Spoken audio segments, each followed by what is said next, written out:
Hello, everyone. This is the first of Dye Workwear's new quarterly AMA episodes, sponsored by Bezel. Bezel offers a curated way to browse, buy, and sell luxury watches with full authentication on every transaction.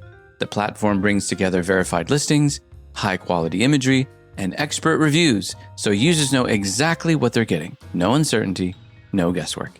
It's a straightforward approach to watch collecting, all in one place. Explore more at getbezel.com. That's GETBEZEL.com. Thanks to Bezel for supporting the show. And now we'll begin. Hey, Derek. Hey, Pete. How's it going? We're good. We've got this AMA of a bajillion questions. We have a lot of questions. So we asked our Slack community, our Blamo Slack community. People can join, subscribe to Blamo. They'll be part of the Slack community. We asked the community, what questions do you have to ask? And we got so many that I've basically organized them into general topics so that we can kind of address everything in one go rather than backtrack on what was often themes. And I think one of the biggest themes that we got is basically, how do we afford all this stuff? I refuse to answer that question. Yeah. So I'll list a bunch of questions in this category, which was basically questions about how to budget. One reader writes in, I see a lot of questions online about how to determine how much one can afford, but rarely see that type of discussion for clothes. So along those lines, what is the maximum number of months of discretionary income that you'd be willing to spend on a single piece of clothing, not including jewelry? Another person asks, what are your favorite budget brands? Which brands are worth paying full price for? And a third person asks, do you go into a season with a budget? How do you decide what the next piece is that you'll need in your wardrobe? And what does acquiring that piece mean for the rest of your wardrobe? Do you sell or give away things? That's a lot to unpack. So let's take these one at a time, shall we? Sure. Okay, let's do the first one. What is the maximum number of months of discretionary income that would be willing to spend on a single piece of clothing? I will say that this reminds me of, I watched the show Antiques Roadshow. Everyone knows Antiques Roadshow. Oh, that's a good one. And there's this old one. Sometimes these guys bring in like old Rolexes. And it turns out that, they find out they're sitting on a fortune. And I remember this one episode, this guy said he bought a Rolex GMT 6542 when he was stationed in Germany in the 1960s, when he was part of the U.S. Army. I saw that one. And he paid $120 for this watch back then. And at the time, his salary was about $100 a month in the U.S. Army. So he basically spent a little bit more than a month's worth of salary. I don't convey that to say that you should spend a month, your month's salary on any single item. It's just that I think there is something about this older way of building a wardrobe that was more about building things over time. Yeah. More about buying one thing thoughtfully and buying quality, things like that. Buy less, buy better is like the mother's milk of menswear writing. It's the mantra. Few people practice it, but it's actually a really good way of building a wardrobe, to not think of acquiring an entire wardrobe within a season, but to think of it, in my opinion, as a 7-year period. Oh, that's a great way to view it. Yeah, it's good to set aside money and say, I'm going to buy this now, and in a few months, I'm going to buy this, which will complement it. And then in another few months, I'll buy this other item, which will also complement this. And yeah, make it a long process. I think of it as around a 7-year process. I also think that, unless you're naked, you have clothes you can currently wear, right? So save up for that one thing to buy that, one item, and then slowly acquire and allow yourself to enjoy the things that you purchase instead of always be on this acquisition journey, and allow yourself time to let your taste naturally develop. By that, do you mean give yourself time to settle into your new purchase, maybe find ways that you can wear it within or with items that you already have in your closet, see if it works with you, see if you want to head down that road? What do you mean by I'll give you an example. When people approach me about things that they should buy, I'm of a very strong belief, we always talk about it on the spot, clothing is a social language. You have to find the language that you love, and then you kind of like figure out the things that, allow you to build that wardrobe. A lot of times people, just building a wardrobe don't necessarily know what they want, True. right? You could buy certain things and all of a sudden in 10 years dress like a gothic apocalyptic cowboy, right? But in the very beginning, there are certain things that are very useful. So I believe that a lot of guys could use a good pair of jeans. A lot of guys could use a Navy sport coat. And, there are certain items that will be useful in the beginning that allows you buy the Navy sport coat and you figure out for a while, do I really like wearing this? Does it fit my lifestyle? Is it really me? Versus buying 10 tailored jackets in the first year. And then all of a sudden in year 5, you realize this is not me. I actually really like streetwear. Right. Well, now you have you've just spent a ton of money on clothes. If you buy that Navy jacket and it doesn't work for you, to me, it's still not a lost purchase because on Mother's Day, you can wear that Navy jacket. Exactly. If you have to go to church, you can wear a Navy jacket. If you are in certain business situations, you might wear that Navy jacket. It's still something you can wear, but you haven't sunk a ton of money. Now, how much discretionary income can you spend on a single piece? I kind of like your general idea because that ends up being a 12th of your yearly income. And I think most Americans, whether they realize it or not, I don't know about Europeans, but most Americans spend at least 10% on their annual income on clothes. That's what it was for Americans in the 1960s. So what is it now? 4%. 4%?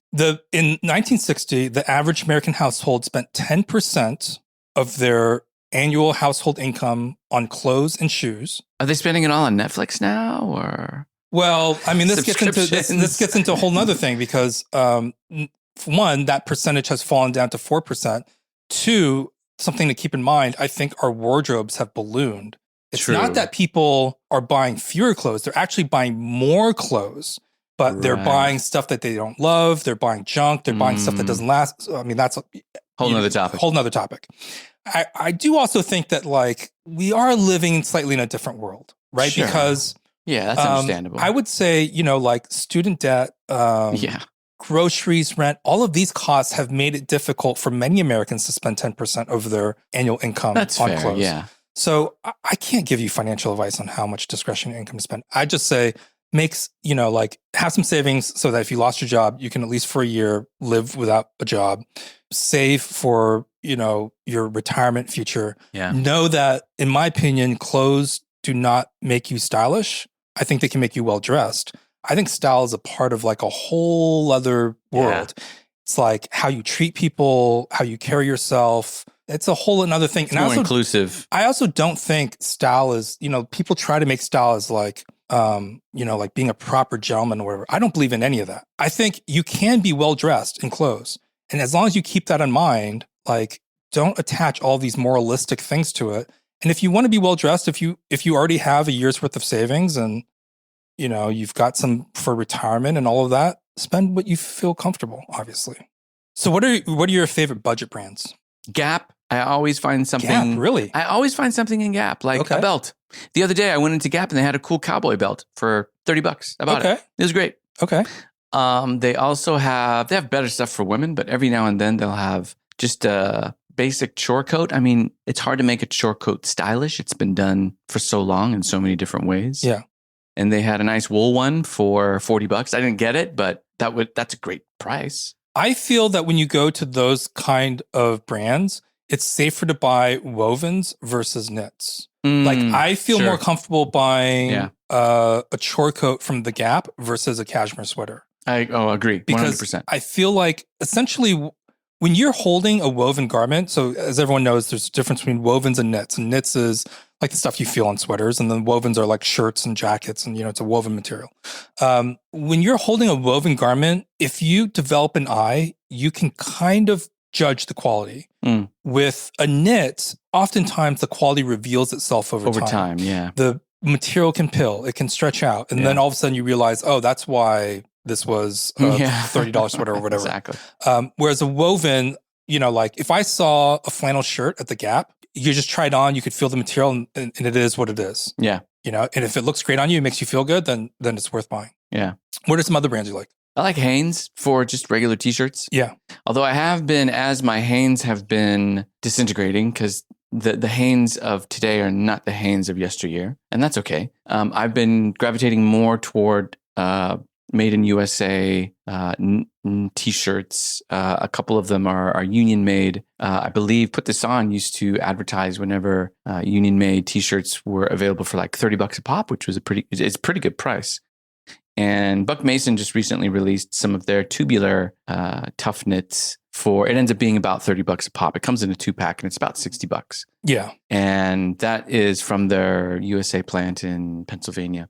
So when it comes to cheap stuff like, underwear, basics, t-shirts, that sort of thing, then I'll just get stuff from Hanes. But I've been gravitating as those wear out, because they do wear out a lot quicker than they used to more USA thicker material. Another one is Uniqlo. I mean, Uniqlo does great collaborations with other brands that you can get the look of something more high end if you're on a budget. And it's all on how you style it. It's all on how you wear it. Obviously, the material is not going to be the same, but for a tenth of the price, if you're on a budget, I mean, it's not worth going into debt for a $150 coat versus a $1,500 coat. Yeah.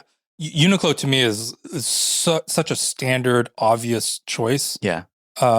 They often come in a wide range of sizes. They have stuff that is trend aware, but it's not like trend chasing. Yeah. I mean, I've bought t-shirts from Uniqlo like 10 years ago that I still like. For t-shirts, that is a really good point. I do think Hanes Beefy Tees is worthwhile. To me, it just shrinks. In my experience, the fabric is not very stable. No. So it shrinks more than other t-shirt brands. Bayside is fully made in the United States. Like the cotton is grown in the U.S. The fabric is spun into yarn in the U.S. It's knitted into fabric, cut and sewn in the U.S. all at a union shop.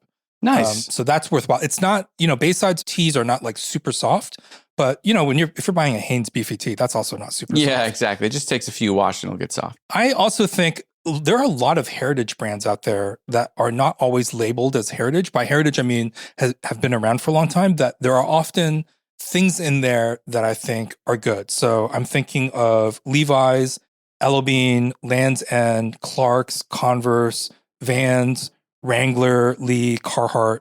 I bought my dad a pair of jeans a couple of years ago. And, I'm not going to take him to self-edge.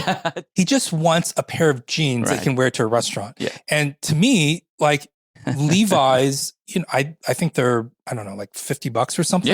Yeah. Same with Wrangler and Lee. You can find some, pretty good jeans in there for, not too much money. You can get the cowboy cut for $50-$60. Something like that. To me, those are really good purchases.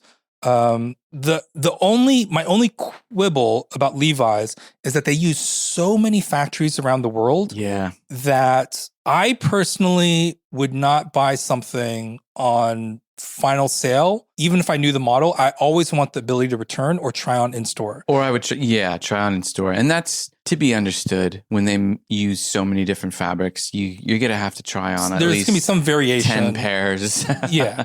Even if they're all the same size, they're all going to fit differently. There are also companies that we often talk about on the pod. I think Spear & McKay is unbeatable for, like, if you like tailored clothing. Oh, we're talking about budget tailoring. Oh, yeah. Spear & McKay, 100%. If you see stuff at like a classic menswear store and you're shocked at the price, which we are often shocked at the price, that can include anything from sport coats to suits to even like a classic knitwear style, like a shawl collar cardigan. It can include an overcoat. It include like a duffel coat. Any of these more classic menswear styles. If you're looking for a budget option, I personally don't think anyone offers more bang for buck than Spear & McKay. Especially when they have sales. Last year, they had all of their cotton seersucker suits go on sale for something like $250. Yeah. And it was a no-brainer. It was great. And they fit great. The thing is that they use often the same fabrics that you'll find at these other high-end stores. Yep. They're using the cheaper, like between all the tweeds, they're going to use an Abraham Moon tweed because that's more affordable than like a Fox tweed. Yeah, although I've seen them use some Fox or... tweeds. The price will go up. But often they'll use like an Abraham Moon tweed. It's not that Abraham Moon tweed sucks. Bespoke tailors use Abraham Moon tweeds. right? It's just that their cut length is just cheaper. It's still a quality tweed. So they will find the deals for fabrics. Tailored jackets are typically half canvassed. The thing that you're going to miss is like the handwork, So if you really love a Spalla Camicia sleeve head, or you really want like hand pick stitching, that's not going to come at like. It's going to be standardized. So it'll have that look, but it won't have the peculiarities that handwork. Right. And does. If you want something that's made in Italy, it's not going to be made in Italy. Yeah. It's going to be made in China. Yeah. So those are the trade-offs. But if you're talking about the actual build quality and the fit in the silhouette, I've yet to see anyone even come close to Spear McKay. I also think Meerman is really good for shoes, for leather shoes. Although I will say their soles can be really inflexible. So if you do decide to go for Meerman, opt for the single soles as opposed to the double soles, because they will be easier to break in. They are easier to break in. If you do get a double sole, there are certain styles to me that look better with a double sole for any kind of like country shoe, like a boot or like a boot. Yeah. I personally would not buy like a single leather sole boot. Yeah. I would want a double sole. But for a boot, if I were to buy a boot from Meerman, I would just use that for like around the neighborhood for a while before I take that out for like, if I'm going on vacation, I wouldn't take a brand new pair of Meerman boots. Yeah. But what you're getting with Meerman is you're getting a full grain leather upper. You're getting Goodyear welt construction typically, but it is a quality leather shoe, and they're around $200. Again, similar to Spear McKay, I have not seen anyone beat them in terms of value. The other, for denim, I think Gustin is worthwhile. Oh, yeah. They do made in USA, pure cotton, Cone Mills denim. I like their vintage 1968 cut, which is a slightly fuller cut. That's $99. Yeah. Is that, it's more expensive than, like Levi's that we're talking about. But if you're interested in dipping your toes into raw denim, again, is it a budget brand? I don't know, but it offers a lot of value. It does. Yeah, because similar brands will make similar, maybe just slightly different jeans for 3 times as much, 4 times as much. Exactly. It's so overused and cliche, but it is, in my opinion, it is true in Gustin's sense. I hate even using these words because it's so cliche. It sounds like a marketing pitch. I really feel it's true in Gustin's sense is that they've cut out the middleman. They sell directly to consumers. They have similar to Kickstarters where they have to meet a certain budget because then it becomes less expensive for them and they can afford to pass on the savings to the customer. So it has to reach a certain amount of orders. So they'll put the orders out and like they'll say we need, like 100 orders or 200 orders of this. If we meet it, great. Then everything gets ordered and you'll get your jeans. If not, you'll get your money back. Yes. And in this system, basically what they've done is they've reduced their own waste. So there's no overstock. Yeah. And therefore that helps them lower the price. They also sell directly to consumers. That also helps lower the price. And they have other stuff that I think is really good value. They do like Horween leather goods. They do shoes, jackets, belts. It's a good company. If budget, I don't know if that's the right term, but they deliver a lot of value. Another one is Genuine Scottish Knitwear. Oh, yeah. It is, that's the name of the company. Yeah. That's the name of the company is Genuine Scottish Knitwear. Yeah. So go to Google and type in Genuine Scottish Knitwear eBay. It'll take you to an eBay store. I have not totally figured this out, but my understanding, very rough understanding, is that someone from Esk Knitwear, ESK, that was like a really high-end knitwear company. I think they've closed. Esk used to make knitwear for Nigel Caborn, beautiful knits. I believe they closed, but I'm not totally sure. And I believe some of the executives from that company set up another company, and they mainly produce for other brands, but they also do an in-house label that they then sell on eBay, Genuine Scottish Knitwear. It's like I've seen some of their stuff. You can get a crew neck for like $100. $100. Again, is that budget? I don't know, but if you're shopping for a Shetland sweater, you could easily spend $250. That's not an unusual price. Yeah. So that's a way to get some Scotch knitwear for cheaper. And also think military surplus. Don't neglect military surplus houses or work houses as well. There's, if you're in the Bay Area, There's one all the way out in Mission Street in San Francisco. There's the Ben Davis store in Berkeley that sells a lot of workwear besides Ben Davis, Dickies, and Carhartt as well. And every now and then these stores will sell old stock, which include made in USA Carhartts. I will also add, and we've done an episode on how to shop vintage, so we can't repeat all of that here. But I've noticed that there are certain brands that I think are still great that just aren't as hyped at the moment that you can find for good prices on eBay. Big Mac flannels, like Big Mac, chambray shirts, Five work Brothers, shirts, duckbacks. Yeah, like all those old. Red Cap is an old workwear heritage label. It's just that like Carhartt right now is hyped as hell. It is. Has been. So if you're buying used Carhartt, it's very easy to spend like $300, $400, $500 on a Detroit jacket. Someone asked to buy my jacket. It's got my name on it. It's got my old company on it. Someone asked to buy it for $200. I'm like, no, I kind of like my jacket. But $200. But like, you don't have to go for those super hyped labels. Yeah. Right? Yeah. Like Red Cap is super cool. Yeah. And like find those names that not everyone's looking for. I also think aside from this old heritage labels, Barber did a collab with Tokido, Tokito. Those are not cheap though. I mean, you can get a jacket for $200. Tokido, every time I search for Tokido on eBay, it's always like $500-$600. No. I must be searching the wrong way. Barber Tokido, you will find jackets for about between $125 and $200. Really? Yeah. Oh, wow. So like, Barber Tokido is a Japanese designer. He did a collaboration with Barber 20 years ago. I was going to say 15, 20 years ago. Yeah. It's a really long time ago. And it was super hyped back then. Yeah, it was around the time that the first James Bond came out. So 20 years ago. Super hyped. And it's just kind of been forgotten. Yeah. It doesn't mean the jackets are bad. Oh, they're well made by Barber. Yeah. They're super cool. It's just that, it's not what people are looking for at the moment. Woolrich did a collab with Engineered Garments. Yeah.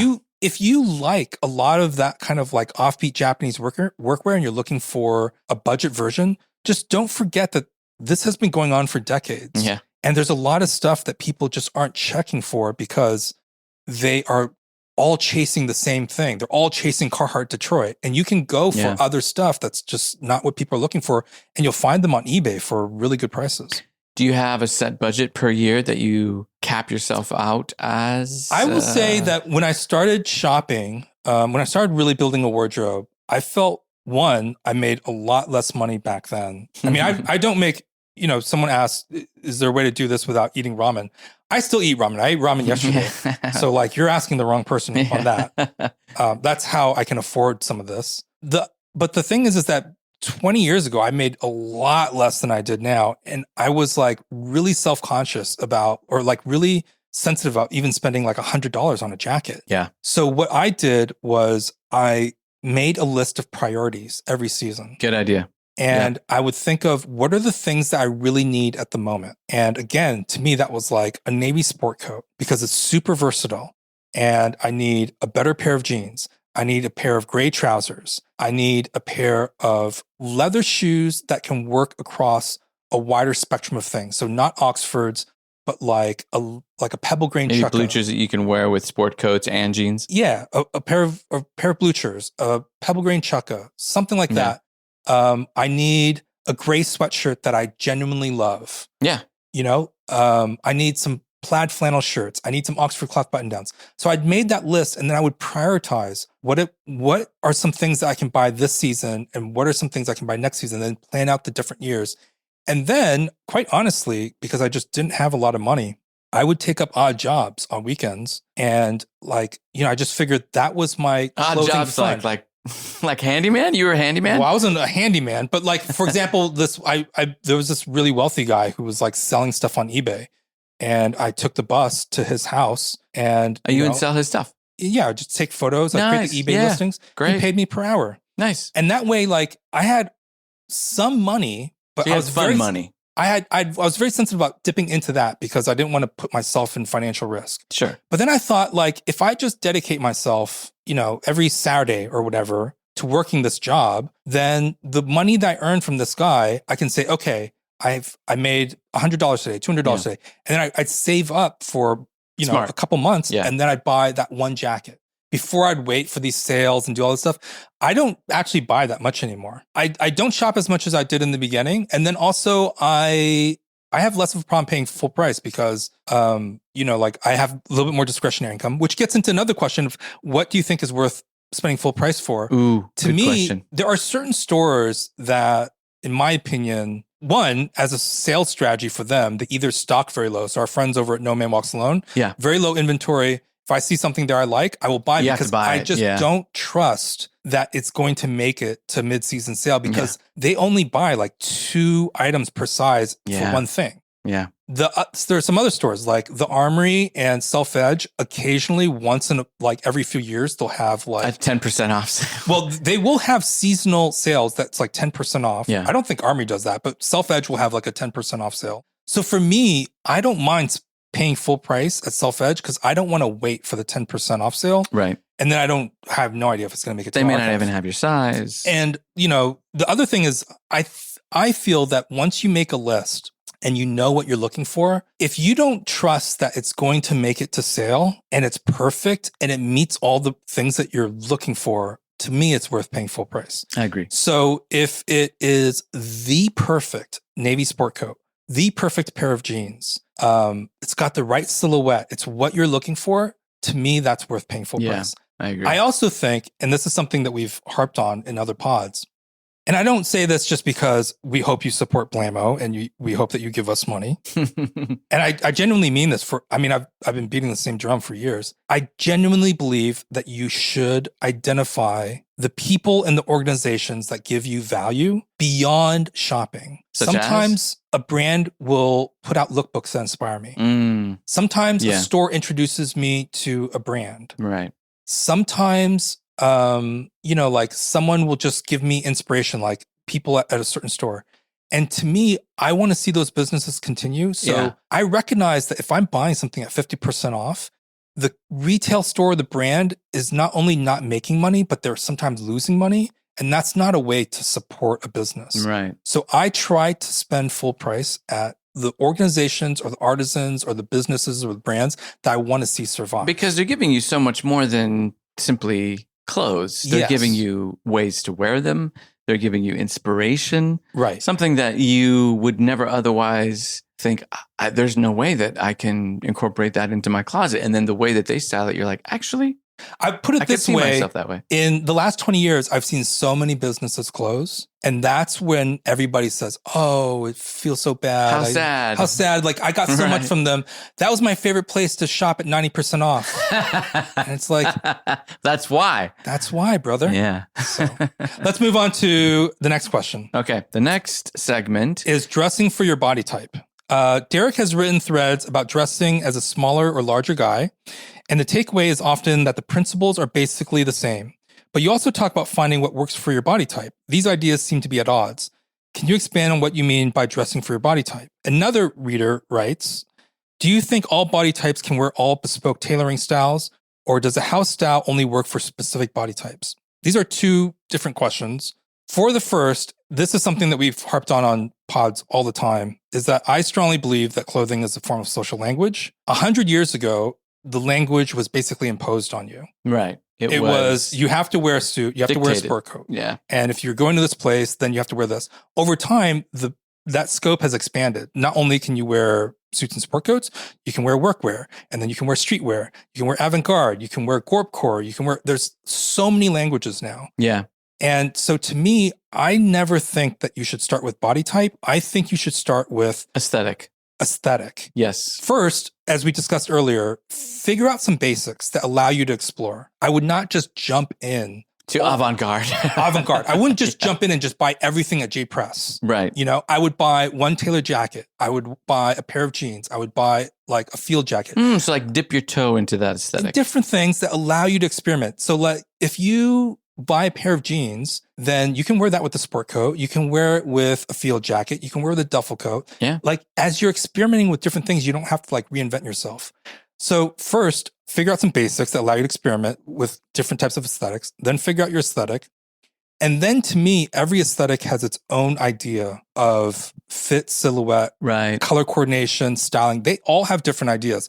Just like every language has a different way of arranging letters and words and grammatical structures. And it's within that language, there is a relatively accepted form of what constitutes beautiful language or how to use that language well. Right.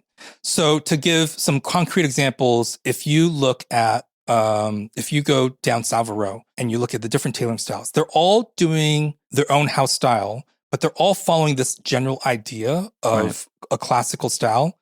But if you look at Yohji Yamamoto, he does tailor jackets. Those clothes have nothing to do with what Savile Row, I mean, they may in some construction terms, but the silhouette is like wildly different. Yeah. And he is not taught, I mean, the collar will hug the neck, but like the shoulder extension and the length of the jacket, they're all different. Right. You can't apply that classic tailoring formula to, Yohji Yamamoto. Same thing with, if you're looking at, for example, an Eddie Slimane runway show, I would always keep in mind when you're looking at a look, what exactly about the look are you attracted to? Are you attracted to, like Eddie Slimane when he was at Saint Laurent, he would do these double riders with like skinny black jeans. To me, anybody can wear a double rider with black jeans. Now, can you wear it in the way that Eddie Slimane has interpreted it? If you're that body type, like if a jacket is a 34 and the pants are a 28 and you're a size 44 and 36, you don't fit in the clothes. You're not going to look the same. You're not going to look the same. So, yeah, it would be good to understand that there are certain aesthetics that are better suited to incorporate a wide variety of body styles.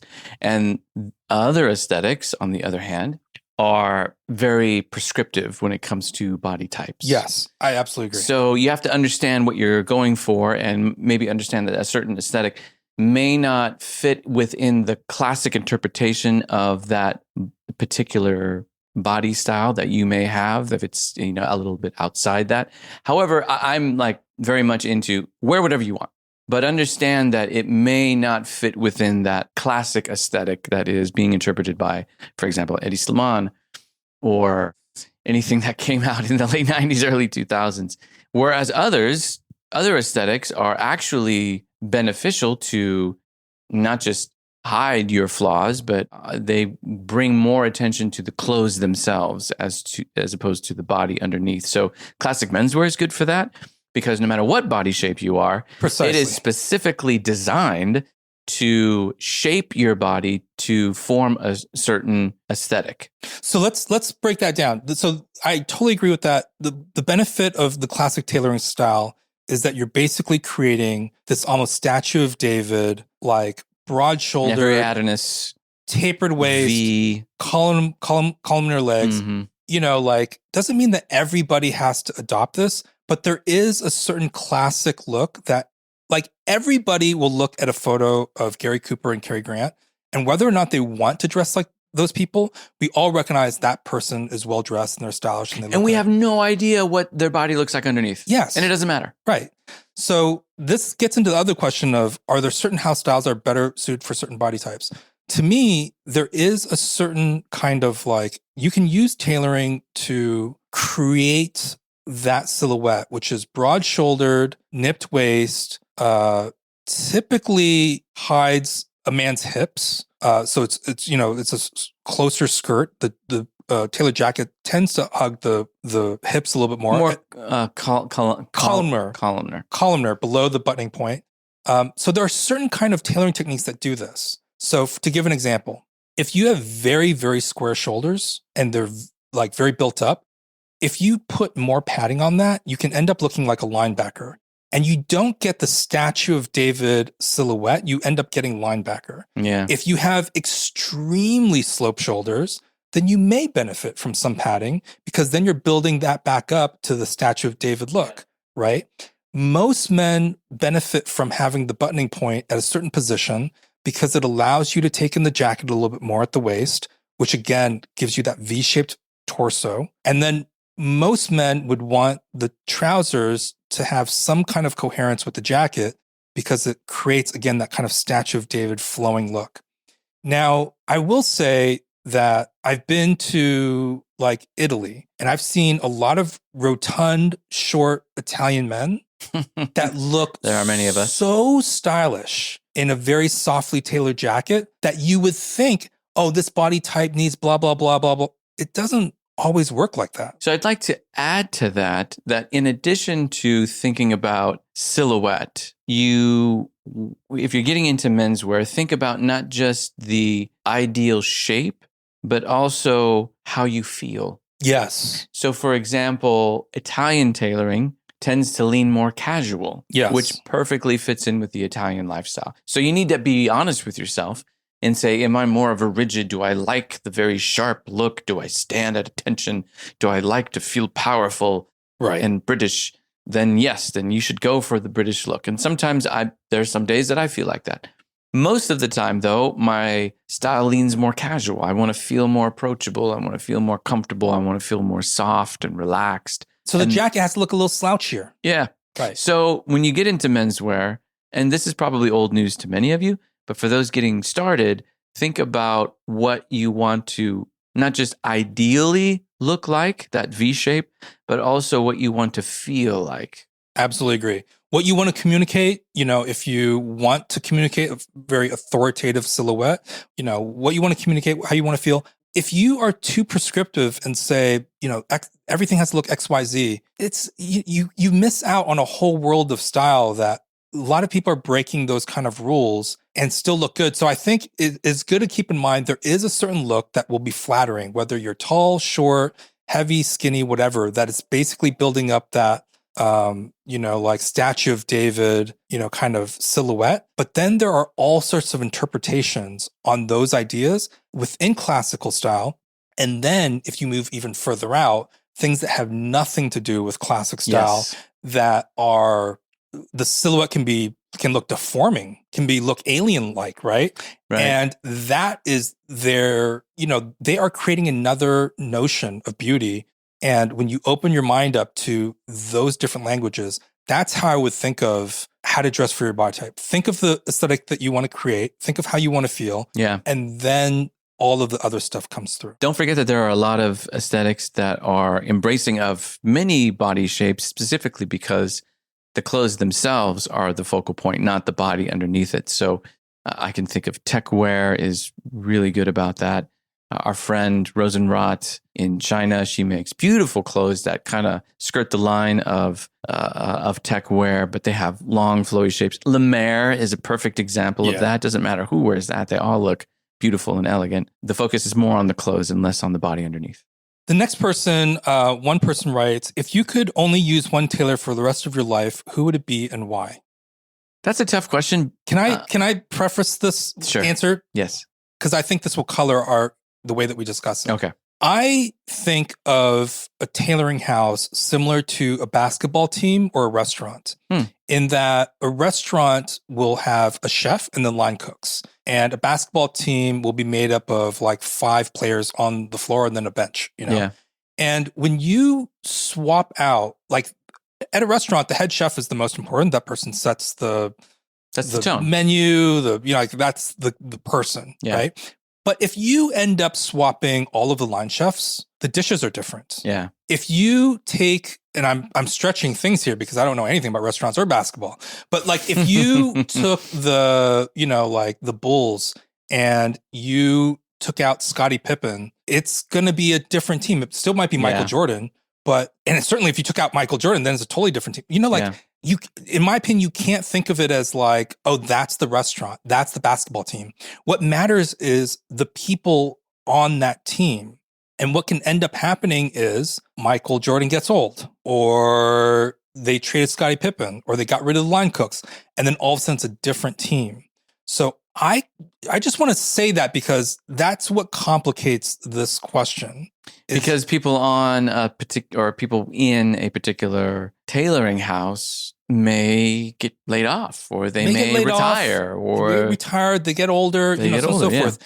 I just don't think there is like one tailor for life because things change. Your tastes may change. Yeah. So, but all that said, What is your pick? Well, it's tough because I use different tailors for different styles. That's the other thing. So, and I don't recommend it because you'll spend a lot of money doing so.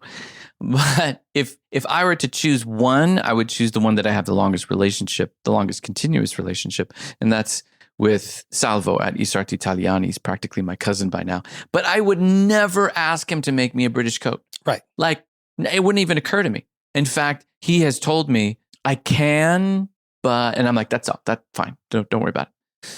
So I have Nina make me a British coat. Yeah. And I have Fred. Yeah, I have Fred because Fred could skirt between both because he's of Italian origin. You wouldn't ask Salvo to make you a Western suit. No, that would be a very bad idea. No. So you always choose the tailor based on their house style, with the understanding that sometimes the cutter gets older, they retire, they change their coat maker. If the coat maker changes, the whole recipe can change. Yeah.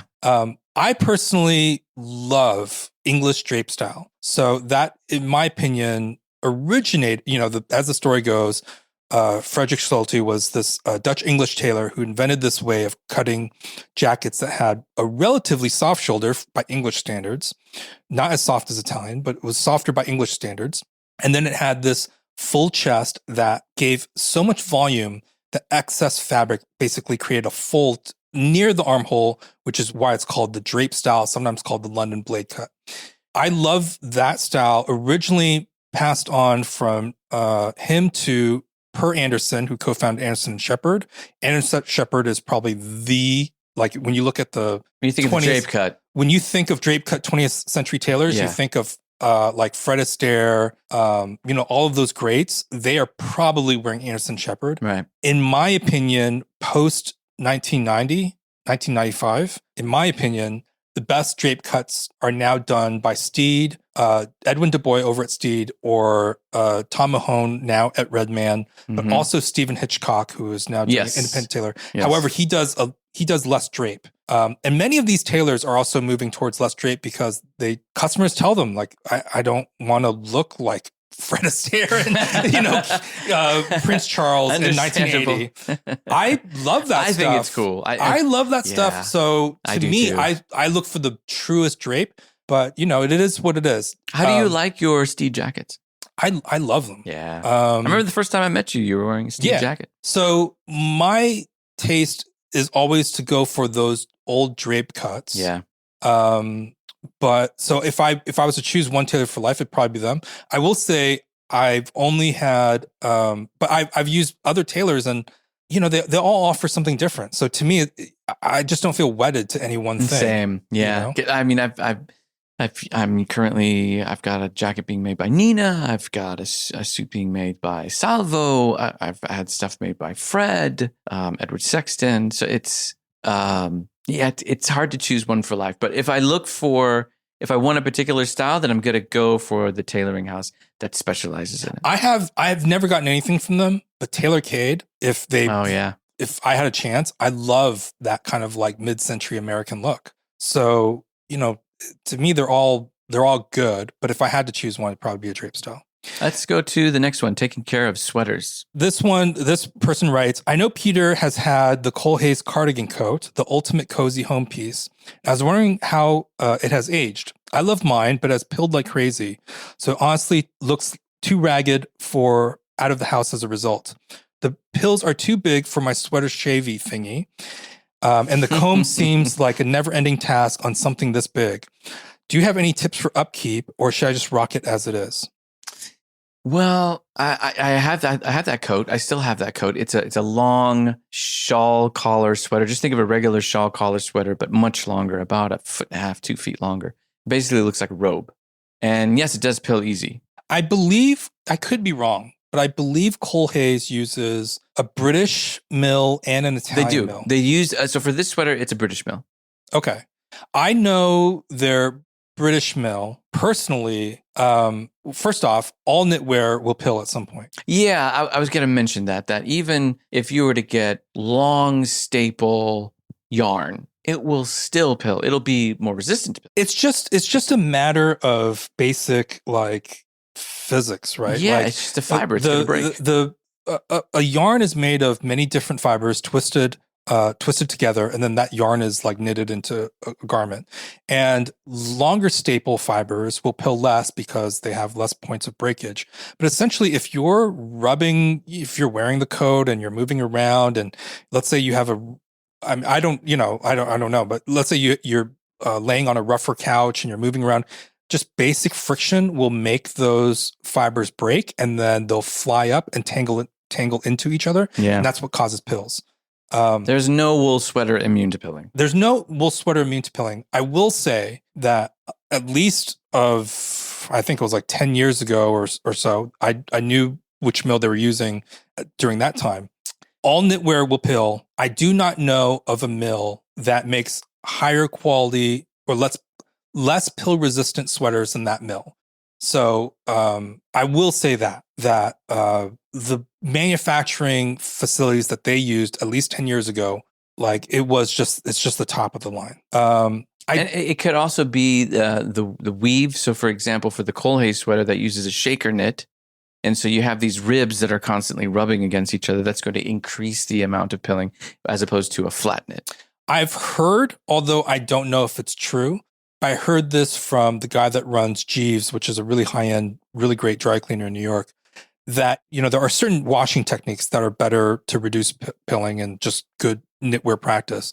One, you should hand wash your sweaters. I use a detergent called Soak, which it's a non-suds detergent that will reduce the amount of time that you spend hand washing your sweaters. Once you rinse all the detergent out, you want to squeeze the ball instead of wring the sweater, because you don't want to. That'll cause breakage. That'll cause breakage and also just stretch the sweater out. So you want to squeeze the ball, and you want to lay it dry, and then I roll it up in the towel to kind of squeeze more water out. Yeah, I'll roll it up in a towel. And then I'll lay it on these sweater drying racks and let it kind of dry.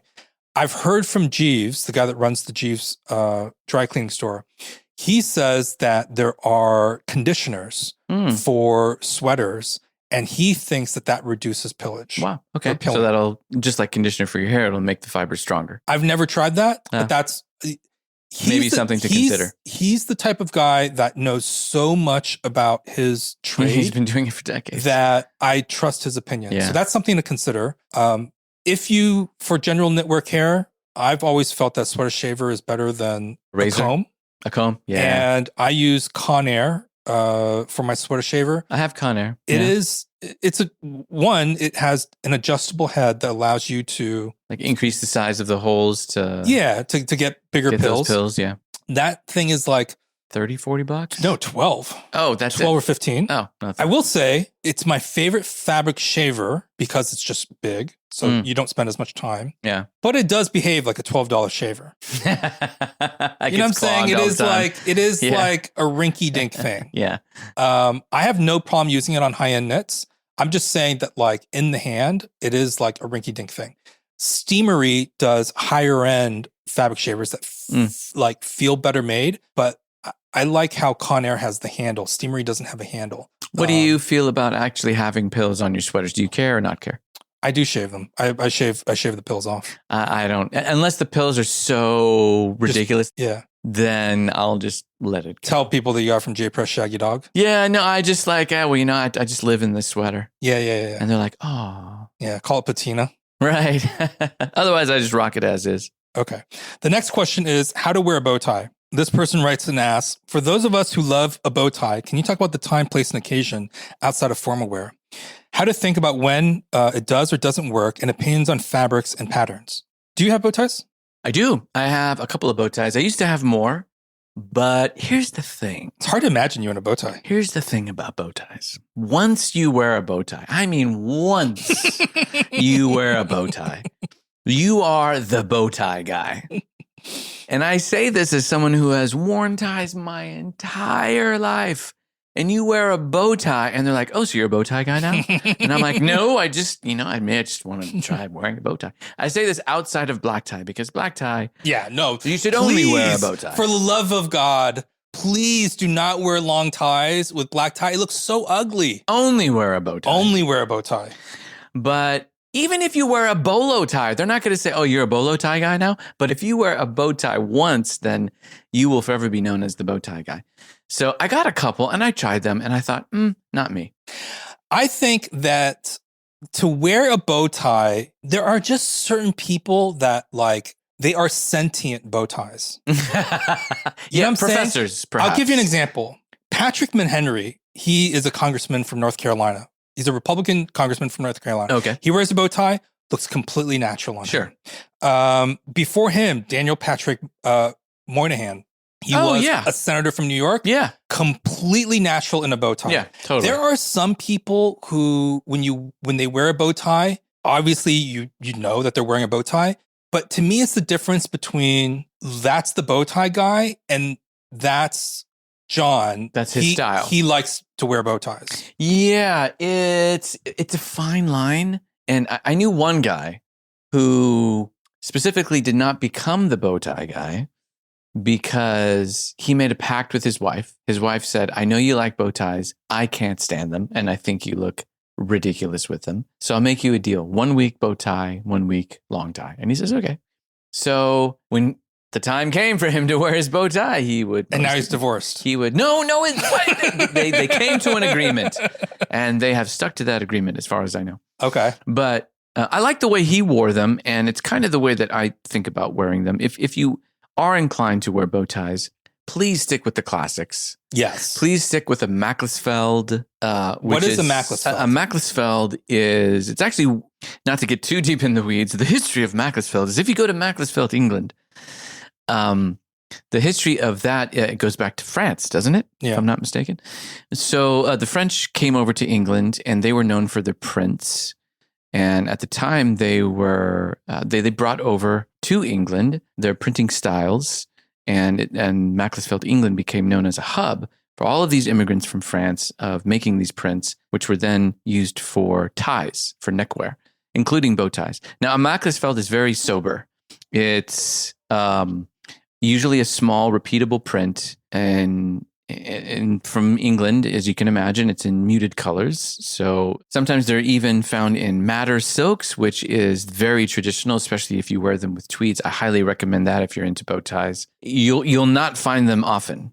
Macclesfield ties in madder are very rare to find. There are a few makers. H.N. White is a maker in London, a very small maker. I recommend his ties. They're beautifully made. He has a good eye. You're not going to find too many of them because he has a small run. Drake's sometimes makes still madder ties. It's not the ancient madder that used to be used. It's now a little bit more of a printed madder, but it's still very, very nice. I recommend that. So if you are into bow ties, please keep it simple. Keep it muted. Most Macclesfields are silk twill, right? Yeah.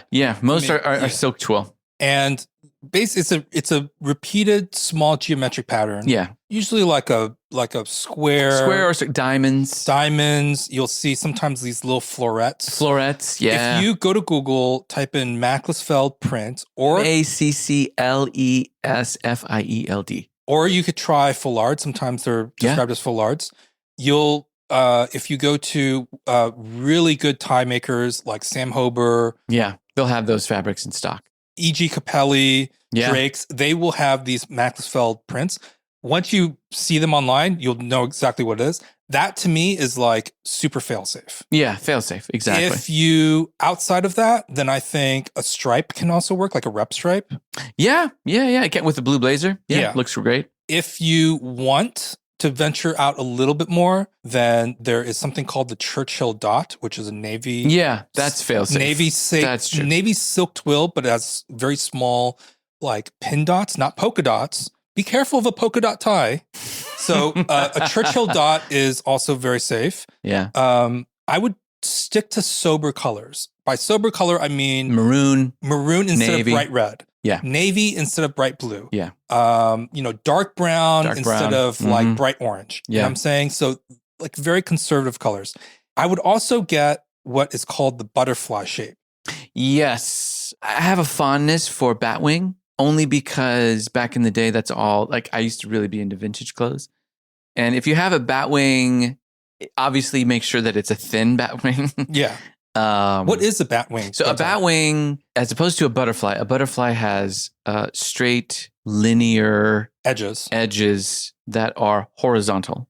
So it looks like a butterfly. Whereas a bat wing, it comes out to a point. No, that's the diamond. The bat wing is just narrow.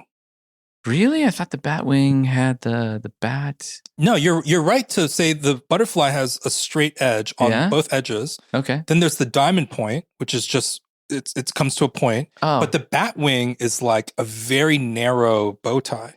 Oh. Yeah. I'm mistaken then. And to me, the butterfly is what you imagine. Butterfly is fail safe. It's like what you imagine when you think of a bow tie. Yeah. And if you wear a bat wing, to me, you're making a statement on top of a statement. Yeah. Yeah, exactly. Same with, I do like the diamond, only because I like, it looks a little more asymmetrical to me. Yeah.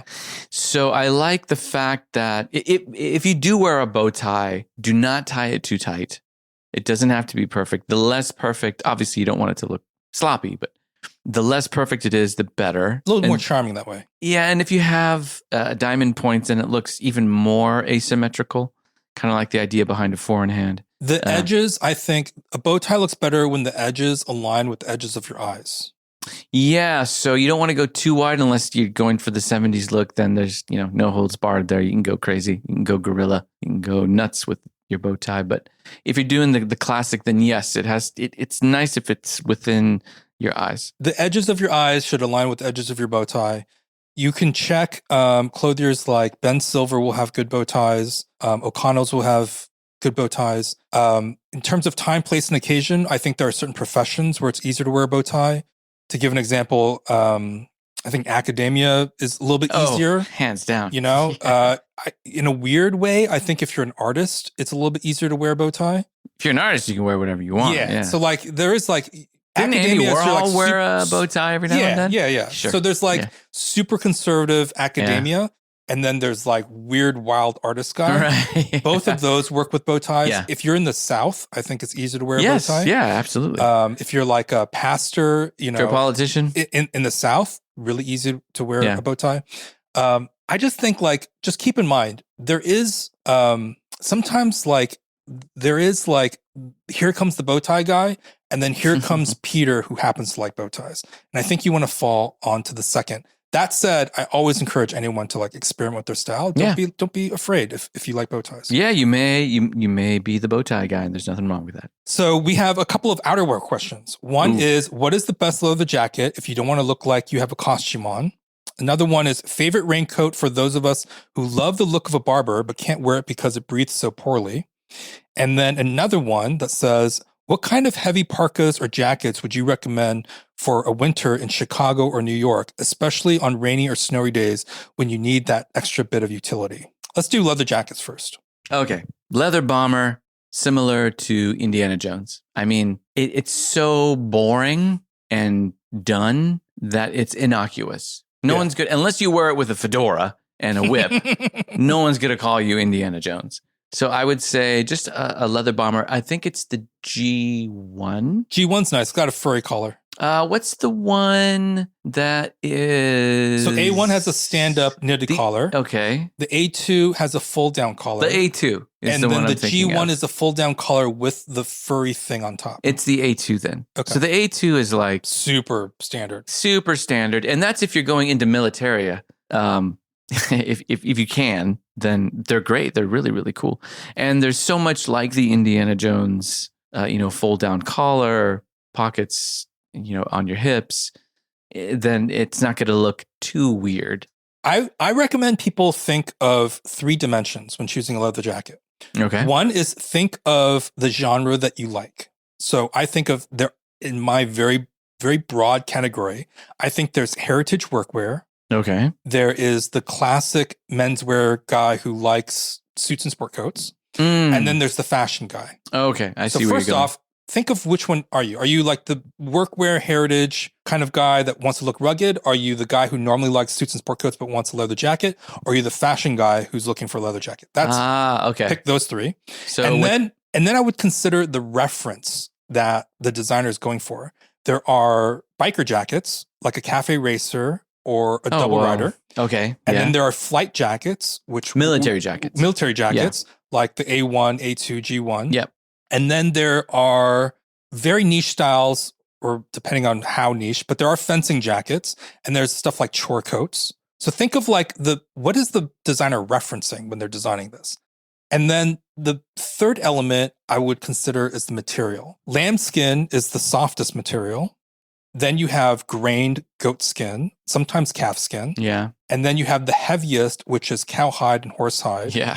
And then there's another special category which covers all of these, which is suede, which is the flesh side of the material. To me, if you are the classic menswear guy who likes suits and sport coats, and you want a soft jacket that will look at home in a wine bar. Okay, I have something in mind. Let's see if it's the same. Valstarino. Hands down. Valstar does this jacket called the Valstarino.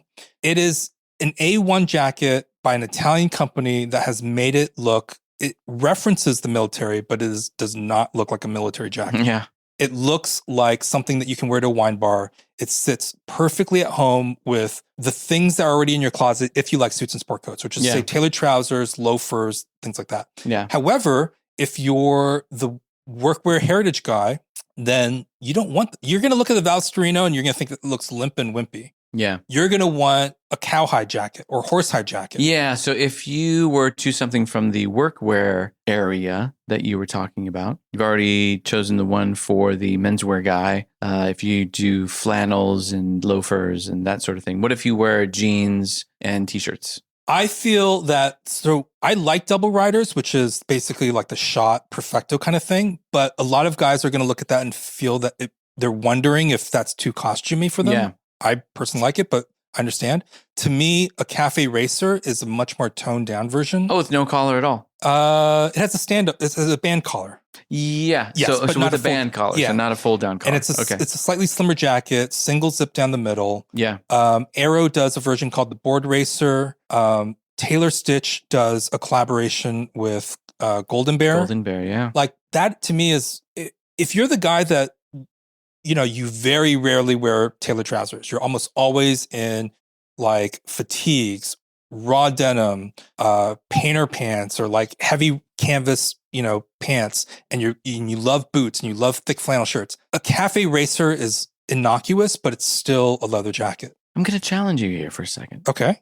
Because cafe racer is only for motorcycles. Like it was specifically designed for motorcycles as opposed to the A2, which was just military. That's true. If you have a cafe racer similar to a double rider, which is like very motorcycle centric, although then everyone started wearing double riders like the shot because the boss, because of everyone who wore double riders.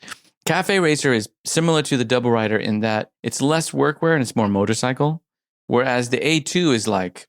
That's true. I agree with that. I think an A2 is more generic or more innocuous. I would not say generic. It's more innocuous. Yeah. It suggests less than a cafe racer. Suggests less. But if you're choosing the A2 and you love raw denim, don't get the lambskin version. Get like a horsehide or cowhide version, get a goatskin version. Goatskin will not be as heavy and stiff, but it will look. It won't tear as easy either. It won't tear as easily, and it'll look at home with your rougher clothes. Yeah, I agree. The other one, if you are like a 50-year-old dad and you just want to dress better, and you don't know, you just heard those descriptions, you're like, I'm not either of those guys. Todd Snyder does this thing called the Dylan jacket. Great. Yeah. It's like a trucker. It's a riff off of a trucker jacket. It is. Yeah. Good call. It's stylish, but you're not pushing any envelopes. You're not going to stand out. Yeah. You're not pushing envelopes, but it does look stylish. Yeah. It fits really well with a guy that's like between the ages of like, I don't know, 35 and 55. Yeah. Dad kind of thing. Good call. It will work with chinos. It will work with your button-up shirts. Yeah. T-shirts. Yep. The other thing to consider is when you're shopping for a leather jacket, you're going to have to choose between all these materials, and then there's a special category of suede. I say special category because suede picks up oils and dirt stains very easily. Yeah. That will look fine on a workwear jacket. If it's a very dressy style, you're going to feel bad when those oil marks start showing up. Yeah. So consider whether or not you want suede and whether you're going Right. to be okay with the patina that comes with suede. Agreed. Although the Valsterino is generally in suede. You can get leather versions of it, Yeah, it is also generally in suede. but it is generally in suede. Get in a darker color. I was going to say, Yeah. dark brown. Get dark Classic. brown. Don't get like Don't get light brown. light brown. Yeah. And it'll hide the stains better. What about favorite raincoat? Ooh. Favorite raincoat. So it depends. Someone mentioned, what kind of raincoat can I wear if I'm in a colder climate where I really need to use it for double duty. So a raincoat is a raincoat. If you have a Barber and you don't like the fact that it locks in the heat, then you may want to consider other fabrics such as Ventil. Ventil? I don't know how to pronounce it. I think. Ventile? I don't know exactly how to pronounce it, but it's a great fabric because it's not waxed. It does not hold in the heat nearly as much as waxed cotton. Nothing holds in the heat as much as waxed cotton. But it breathes very well. It repels water extremely well, except in the heaviest downpours. I would recommend anything with that. There are also some waxed cotton jackets where the thread is waxed as it's being sewn. And American Trench makes jackets that are utilizing that method. Taylor Stitch makes jackets that are utilizing that method. And they'll be a little bit waxy, but they won't be nearly as waxy feeling as Barber, which just applies the wax over the top of it. What about you? My favorite raincoat of all time, personally, is Captain Sunshine's Cold Weather Parka. Yeah, I was going to mention that. It's modeled after a mid-century World War II British parka. It is kind of offbeat looking. You have to search on eBay and all this stuff. I don't know if they offer it anymore. You're not going to find it. You're probably not going to find it. I'm just being honest. That's my favorite raincoat. It is a great raincoat, and it serves double duty as a cold weather coat because it once you button it up, you're warm. toasty. The other, I would say, if you're looking for other raincoat options, I think Grenfell is worth a look. They will do a lot of jackets in. If you like Barber, but you don't want that wax cotton, you'll probably like Grenfell. They're another kind of these British heritage companies. Private White VC is also worth a look. They make the Frobisher. So if you're in a cold climate, the Frobisher has, if I'm not mistaken, it has insulation from wool, and it is quite warm. So, and the outside is Ventile. So that's a good option. The other company that I really like for raincoats, and it's actually on my to-buy list, is Coherence. Man. I just think they make this really romantic looking outerwear, and they do these really classic silhouettes, but the designer designs his own fabrics. And they're always these really innovative fabrics. I think worth a look if you like that kind of classic look. Norwegian Rain is this other company. A little more techwear oriented. A little bit more techwear oriented. They do a model called the Moscow that works well over casual wear and tailored clothing, if you get the right size. Yeah, and they have a zip out lining that is ridiculously warm. Yes. If you want something, when you look up Coherence, it's like that classic Humphrey Bogart kind of, also Burberry, if you can afford Burberry. I would stick to their classic lines. I think it's called the Kensington, the Westminster. You want in my opinion, if you get a trench from Burberry, you want the super classic one. Yeah. If you look at Coherence and Burberry and you just feel that's too Humphrey Bogart, then Norwegian Rain's Moscow is much more contemporary looking, easier to style with casual wear. You can wear a backpack over it. You can wear a backpack over it. You can wear it with casual wear. You can wear tailored clothing. It's super versatile. If your style leans a little bit more streetwear, then Stone Island is great. Yeah. Super innovative fabrics. Yeah. Woolrich makes some really good parkas that are really well made. And some of them are down insulated. Some of them have zip out linings. Ventile is unique in that it's pretty breathable on just in this kind of when you're just walking around. And then once it gets wet, the fibers swell up and close. So then it doesn't allow the moisture to come through.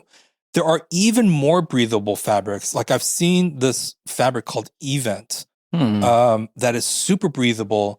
However, I only see it being used for active wear, right? Real active wear. Yeah. Frankly, anything from Acronym. Yeah, if like- that's your style, Acronym is amazing. Acronym's super good for that kind of thing. I don't know if they use Event, but like if you're looking for more activewear kind of stuff, they're also worth a look. But I agree, bonded cotton and wax cotton, both of them do not breathe very well. I love those fabrics, but like depending on your climate, Yeah. you'll be sweating underneath. Yeah. What about favorite parka or outerwear for like a New York or Chicago winter? As mentioned, the Frobisher is really good. The Moscow from Norwegian Rain, thank you. And then I was thinking of the memory coat from Steven Schneider. That's like That's pretty thick and warm. Sub-Zero. You will be definitely warm in that. That is It's very contemporary. It's very contemporary. I would size up if you do get it. But it looks like a parka. It's just a hooded parka. It doesn't. Sure. I mean, you can dress it contemporary, but it's not so out there with crazy zips or in crazy material. You get it in wool. The only thing is that if you do get the memory coat, which there's not too many places in the States where you can get it from No Man Walks Alone. They'll stock it every now and then. But the merino wool hood, which extends down to a scarf, is so warm and very snag-tastic. So just be careful about that. Trim your nails. Yeah, trim your nails. Don't walk near any open nails. My favorite of all time is Nigel Caborn's Everest coat. Oh, great coat. I love that thing. Yeah. I love that thing. So Nigel Caborn, You feel like you're ready to take on an expedition. Nigel Caborn's this British designer, and for I think from like 2000, I don't know, I'm just estimating, but for somewhere around between 2005 and 2015, his main reference was Sir Edmund Hillary and Tenzin Norgay's ascent up Everest. So he did all sorts of clothes, like either reproductions of what they wore or riffing off of what they wore and all of the stuff. And his Everest coat is basically this like down-filled parka with this like super fluffy collar. It is, I love that thing. He still offers it. Extremely well made. Very well made. Comes in different colors. I would personally stick to like real classic colors like The red. olive or that bright, red works really well. Yeah. They do a blue version that works really well. Basically, I love all versions that he does of that. Which one do you have? I have the bright blue version. Nice. In addition, there are some really heavy overcoats. If you get a tailored overcoat in like a 30 or 32 ounce Melton fabric, that's going to be really warm. I mean, yeah, pea coat. Yeah, like a pea coat or Like a vintage pea coat. Vintage pea coat. Yeah. I think J Press's polo coat must be made from something like a 30 ounce wool. There are basically really heavy wool overcoats out there that if you button up, you'll be warm. I will say that when you look up all of these options, it goes back to that original question. Holy crap, how does anyone afford any of this? And if you're in that position, I strongly recommend getting base layers. So base layers is a really basically skin tight garment that you wear underneath all of your other clothes. Yeah. And you can either get them in pure wool or synthetics. Silk? You can get them in silk. You can get them in silk as well. Yes. Okay. So pure wool, silk, synthetics, or a blend of all these three. Pure wool will wear the warmest and it won't hold odors as easily. Yeah. Synthetics will be more durable and will be better for a more active lifestyle. But they get funky. They can get kind of funky. If you're a type of person who's like out running all the time, you probably want synthetics. If you're an office worker, if you're an office worker, you probably want pure wool. And then they come in different weights. So I would check companies like Smart Wool. Smart Wool's great. I would check Wool Power, Duckworth, Arc'teryx, Patagonia, Icebreakers. If you look at those and you're put off by the price, know that Uniqlo's Heat Tech line is also a really good affordable option. Yeah, it is. My favorite is this company called Wool X. They do, I can't remember the weight, but it is super heavyweight. And do you run cold? I do run cold. Okay. Yeah. So if you get a Wool X base layer, pure wool in their heaviest weight, you don't need that expensive. You know what I'm saying? Like, right. You can just wear a windbreaker over it and you're you're okay. You know, like some of the outerwear options that we're talking about, it's going to be like 4 figures. But a Wool especially if you go for shearling. Yeah, like if you're looking at these base layers, they're only like $100, $200, and then that you can then wear like your heaviest fall outerwear. Yeah, as long as you block the wind. Yeah. So get whatever can block the wind that can insulate you on top of those base layers, and it could be something as light as a simple overcoat. It can be a windbreaker, anything that will insulate you and keep some air around you. Obviously, down is good for that. I was going to mention, speaking of the parka from Nigel Coburn, any vintage 60-40, by 60-40, I mean 60% cotton, 40% polyester. That was and has been the durable outerwear mix for camping, for any kind of expedition for decades. And Eddie Bauer, just an old Eddie Bauer. I was going to say, vintage Eddie Bauer, super cool looking. Buck Mason did a collaboration with Eddie Bauer. You can sometimes find those on eBay. It will block the wind, and it's easy to care for. The rain just bounces right off of it, and you'll be toasty. I look for those old Eddie Bauers. They look really, really cool. Yeah. I would also say check out Filson, especially if you're a bigger guy. They make a wide range of sizes. Old Woolrich. If you're a bigger guy and you're looking for overcoats for those New York, Chicago winters, O'Connell's has a wide range of sizes. They do lots of classic. Old Pendleton. Yeah. All of those companies will do a wide range of sizes. I also like Rocky Mountain Featherbed, although it is a little on the expensive side. A little bit on the expensive side, not as warm as the Nigel Coburn Everest, more something that I think you would wear with base layers if you're in those New York, Chicago situations. The next question, favorite sock brands. What are your favorite sock brands for each level of formality, such as sneakers, boots, loafers, and formal shoes? What about you? For dress socks, I like this company called Dapper Classics. Yeah, I was going to mention them. They're great. I like them. You know, You're not a crazy sock guy. I'm not a crazy sock guy. I'm also not like I don't believe that you have to buy everything made in the USA, but I appreciate that Dapper Classics invests so much in American manufacturing. Yeah, me too. And I like supporting that. And their socks are relatively inexpensive. They're actually a better deal than the imports, because you're really? not Wow. the other two sock brands that I like that I also would like recommend. Panzarella and I like Marco. These are all Italian words I'm going to butcher, but Marco Liani and Panzarella. Panzarella is okay. I find them to be a step below Marco Liani and Bresciani.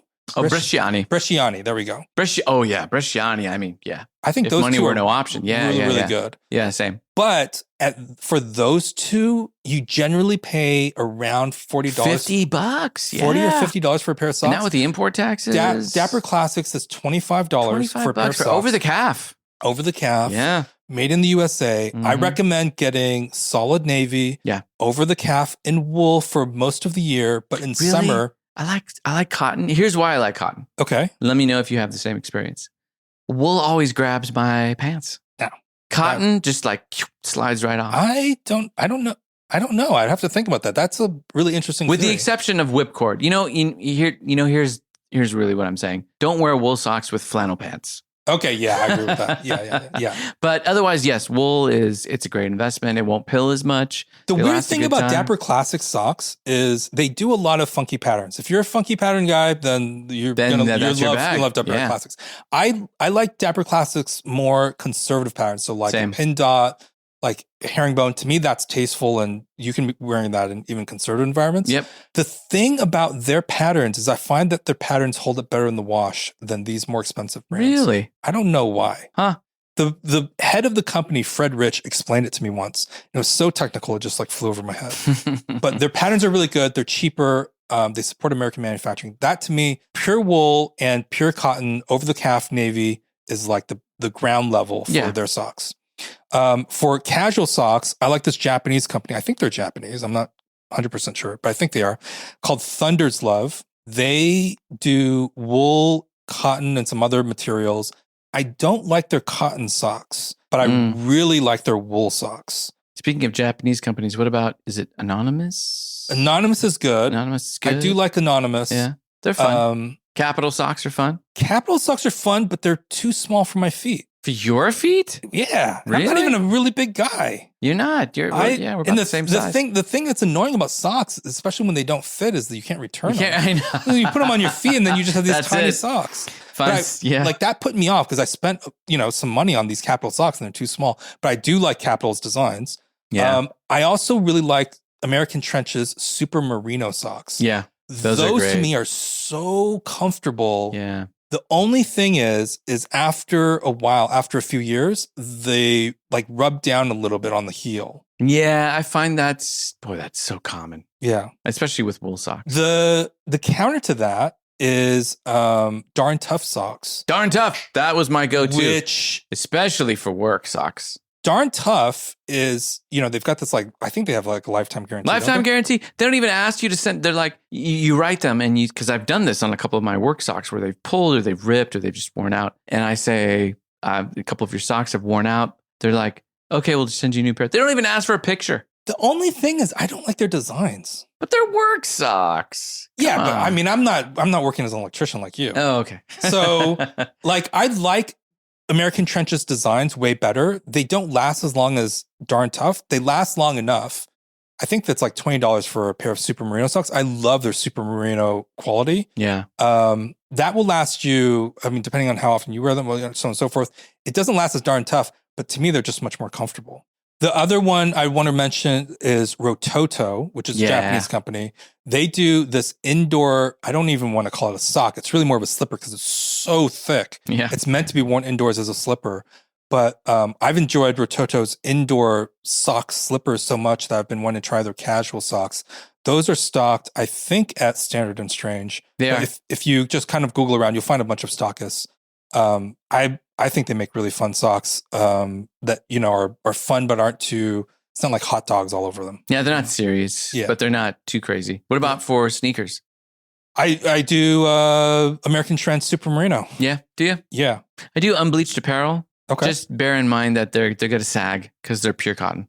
Yeah. So if you don't like socks that are quitters that just sag around your ankles, then maybe these are not the socks for you. But I mean, I wear them with jeans, so I don't really care. Do you wear no-show socks? I used to, but now I just don't wear socks. If I don't want my socks to show, I'll just wear comfortable shoes with no socks. Nike has some designs where the uppers are somewhat translucent. Really? So no-show socks work really well with those type of Nike semi-translucent shoes. Huh. I like Falke, Falke, for no-show socks. Huh. But a lot of no-show socks are annoying because they slip off the heel. They always slip off my heel. Yeah. The next question. Do you feel as though it's hard to evolve your aesthetic, or is it easier to move into new styles that you like? When trying out a new style, do you prefer to buy a cheap version to see if you like it, or go straight into the well-made option to be more excited about wearing the item? Personally, I like to try new styles because dressing is fun to me. And I like to explore different aesthetics and see if I feel like they're me. And sometimes they are, sometimes they're not. There's always the chance that I'm not feeling it. And so it's a little bit of an experiment. But I'll usually, if I do, I'll try the well-made version. Because if I get a knockoff, I'm like, well, how would I feel if I got the real version? So I don't like when something lives in the shadow of something else. Same. You know what I'm saying? Yeah, I don't want to be wearing agree. something and then always think, I just don't want to buy twice. And that's the thing. So if you do buy the cheaper version and you're like, this is great, I really like the aesthetic. Now I have to buy the same thing, but higher quality or different fabric, or then it's like you're buying twice. The thing is, if you do go ahead and make the splurge and buy the better quality one or the one that costs more, you can always sell it. That's a very strong. That's how I feel about these more expensive purchases. You can't really resell. You can't resell Uniqlo. Yeah, you can't sell Uniqlo. It's like that's it. That's final sale. If you buy the more expensive version, you can resell it. Yeah. I will say, I think of decades ago, I tried driving loafers, and I was on such a tight budget. You don't even have a car. I don't even have a car. That's the crazy thing, right? Not even a car. Just walking around, taking the bus and driving loafers, getting on the subway in my driving loafers. Everyone's looking at you like, what the fuck are you driving? These floppy ass structureless shoes, nubby shoes. Taking the BART. Yeah, taking the BART. But I saw these photos of these stylish Italian men. I was like, I'm going to walk around in my driving loafers. And I was looking around. I was like, these are so expensive. How? Because they're all worn by these Italian millionaires that are driving Ferraris. Right. So I was looking around, and I remember at the time, one of these menswear bloggers said, well, here's the Nordstrom version. It was super cheap. And I bought them and never wore them because they sucked. And then I upgraded to a discount version of the expensive version. And then I found like, I don't really like this. And then I read on some blog, here is the Italian like manufacturer that made for Johnny Anelli and like super niche, blah, blah, blah. Nice. Those were like super artisanal, but then on the level of Nordstrom. Like they sucked, which is like what you always run into. So I tried every single tier, walking around, taking the bar, standing on the corner, like feeding getting squirrels in your just like waiting in these driving loafers. It was so stupid. And I tried all tiers, found out that I'm not a driving loafer person. I will say that I have bought affordable versions of things I wanted to try out. Like the Wrangler Western denim shirt. Oh, yeah. That was like $30. And I eventually moved on to Capital. The thing is that I feel that when you try, like for me, I took the Wrangler for what it is. I didn't think of it as the alternative version. To Capital. For sure. I saw it and I felt that this is a heritage company. It's a classic version. It's a classic version. Can't go wrong. Pure cotton. Yeah. I took it on its own terms. Yeah. You know what I'm saying? And I think when you take something on its own terms, then you're not always like thinking on, it's the same with watches too. Like I think if you are in love with a certain watch and then you buy the homage, that homage will always live in the shadow of the thing that you really want. Yeah. Versus if you buy, for example, like a G-Shock. G-Shock. Yeah. I take the G-Shock for what it is. I think it's actually a good watch. Yeah. I don't think of it as this is what I can afford, but I really want blah, blah, blah. Yeah. I just think it is actually a good watch. And therefore, it stands on its own merits. I think when you experiment, try to look for those things that you can take on its own terms. What about when trying a new style? Like my own experience when experimenting with Rick Owens is I got a really cool Rick Owens jacket that I've always appreciated. It's their asymmetric shearling jacket. And it looks just really, really good. But I found that as much as I like the Rick Owens aesthetic, I would have to go full on. Go full Rick. I have to go full Rick. Same thing with Capital, though Capital is a little easier to pair with workwear. And I have plenty of that. So that pairs a little easier with it. But I will try it and just be prepared to get rid of it. You can sell it easily, especially if you go Rick Owens or Capital. It's on the secondhand market, that's an easy sell. But for new aesthetics that was asked, it would be really hard to try to get the knockoff of Rick Owens. I mean, is there even a version? I'm sure if you go on Temu, I'm sure, but like, definitely don't do that. Don't do that. Don't do that. I find over time, I don't experiment as much as I did in the beginning because I just figured out what I like. Yeah. That takes a while, doesn't it? So when over time, I don't experiment as much, but to the degree I experiment, like, I got interested in these like rib tank stuff that you can wear under, Western denim shirts. Yeah. And there are so many makers. Scott Fraser Simpson does a really great version. I think it's like $150 or something. But I didn't know if I'm like a rib tank top guy. That so I bought the Hanes version. Sure.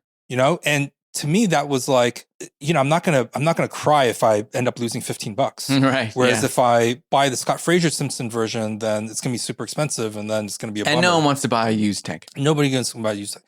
It's hard. It's hard to give a rule on this. I personally try to find the version that I actually want, and I take things on their own terms. I'm not against buying things as an experiment. I try to be cognizant of, am I just buying something that's always going to live in the shadow of something else? Sure. Speaking of that, on Rick Owens, someone asked, what's your favorite style aesthetic that you wouldn't wear personally? Yeah, Rick Owens falls into that category. I really like tech wear. I think it looks like acronym looks amazing to me. Yeah. And every time I see someone in full acronym, I'm like, that guy looks super awesome. But that's just not me personally. Yeah. Our friend Gracia from Rosenrot, I love that aesthetic. Anything that is similar to that. I agree. For me, Rick Owens, CCP, MA Cross. Yeah, CCP for sure. That aesthetic is so cool to me. Every time I see Eugene, I think he looks amazing. Yeah, so Eugene is our friend. Eugene Rabkin does this. He used to do this forum called Style Zeitgeist, which was like the center of like a dark avant-garde artisanal kind of work. And to me, if you love pattern making and craftsmanship and you get fascinated by Henry Poole videos, I personally don't know how you can't appreciate the sculptural silhouettes of Rick Owens, CCP, MA Cross, because it's that level of pattern making, care, artisanal work. And I would add even involves another layer of like philosophical kind of like, oh yeah, it's a beautiful aesthetic. I agree. Techwear, I agree. There's this YouTube channel called This Is Antoine that is really great for techwear. Acronym, Nike, ACG. Yeah. Haven is a great Canadian shop. They do this kind of work. Haven for sure. I would say related to that, although just on the margins, is Sakai. They do. I can almost wear Sakai. But I don't. Because that's the other thing with Sakai is that like they do some really basic pieces for men, but then I'm just thinking like, why wouldn't I just buy, a Detroit jacket? Whatever the jacket is. Yeah. The original that they're riffing off of. But then they do these other versions where they'll combine like an MA1 bomber with a trucker jacket and it'll be different panels. And to me, it looks so cool, but you also have to get the right pants and the shoes and you have to be the right person. And their Michigan jacket, it came out 2 years ago. The Michigan jacket, for those of you that don't know, there's a Detroit jacket, which everyone has. The Michigan jacket, fewer people have, but it's still very well known. It looks like a chore coat, basically. Yeah. They made it in a baby blue knit. Remember that? Yeah. And I was like, that is sick. Yeah. And even guys on my job site were like, that's a sick jacket. Yeah. But I would never wear that. Yeah. Because it's A, $2,000, and B, it's a knit sweater and it's baby blue. What am I going to wear it with? For me, Sakai is just, it's outside of my budget. It's so fashion forward that I don't feel like I'm the right customer, but it looks great on certain people. Yeah. I would also add there's a kind of like, I don't know how to describe it, but there's like a sad, dilapidated look that I like. That's like Undercover by Jun Takahashi. Oh, Undercover, yeah. Paul Hardin. It kind of looks like you're in a story like a morose artist. Yeah, morose artist. Like I really hate my job, but it's the only thing I do to keep me from looks drinking like you coffee live all like day. It's like slightly grungy. Slightly, you live under a tree stump. Artisanal. Frank Leader's kind of like that. Frank Leader's like that. I wouldn't wear it, but it looks so cool. And if worn by the right person, it looks awesome. Really good. Yeah, I would also, the other category I would add that I would wear, but I don't, only because I don't have enough room in my wardrobe to add another aesthetic, is Le Maire and Jean-Jean Van Esche. I think, Jean-Jean Van Esche is harder. Yeah. Much harder. Much harder. But Le Maire, I think anyone living in a city can wear Le Maire. I don't think it's difficult. I don't wear it because like you then have to get a bunch of other stuff. That's true. Le Maire is also one of those where you have to lean into the aesthetic. It looks weird if it's just standing alone. Yeah. Another question, is it possible to bring fabric and clothing manufacturing back to the US? Does it only work on a small scale? And what are the fabrics that are best and worst in making in the US? Man, I feel, and I hate to say this, but I fear that manufacturing of clothes in the United States is never really going to come back on a large scale. I agree. It's sad, but I mean, not in the way that was made in the 1960s. No. If you're talking, so in the 1960s, the average U.S. household spent 10% of their annual income on clothes. 95% of those clothes were made in the U.S. Today, the annual household spends 4% on clothes. And 96 to 97% of the stuff is imported. I don't think we will ever go back to 95%. That's a bygone era. Yeah. 95%? No way. Can way. It be more than 3 to 4%? I think so. Yeah. That's why I like to support brands like Schott, like Dapper Classics, like American Trench, Gustin. These are all 316. These are all places that will look for if the quality is there and it's made in the United States, then they'll go for it.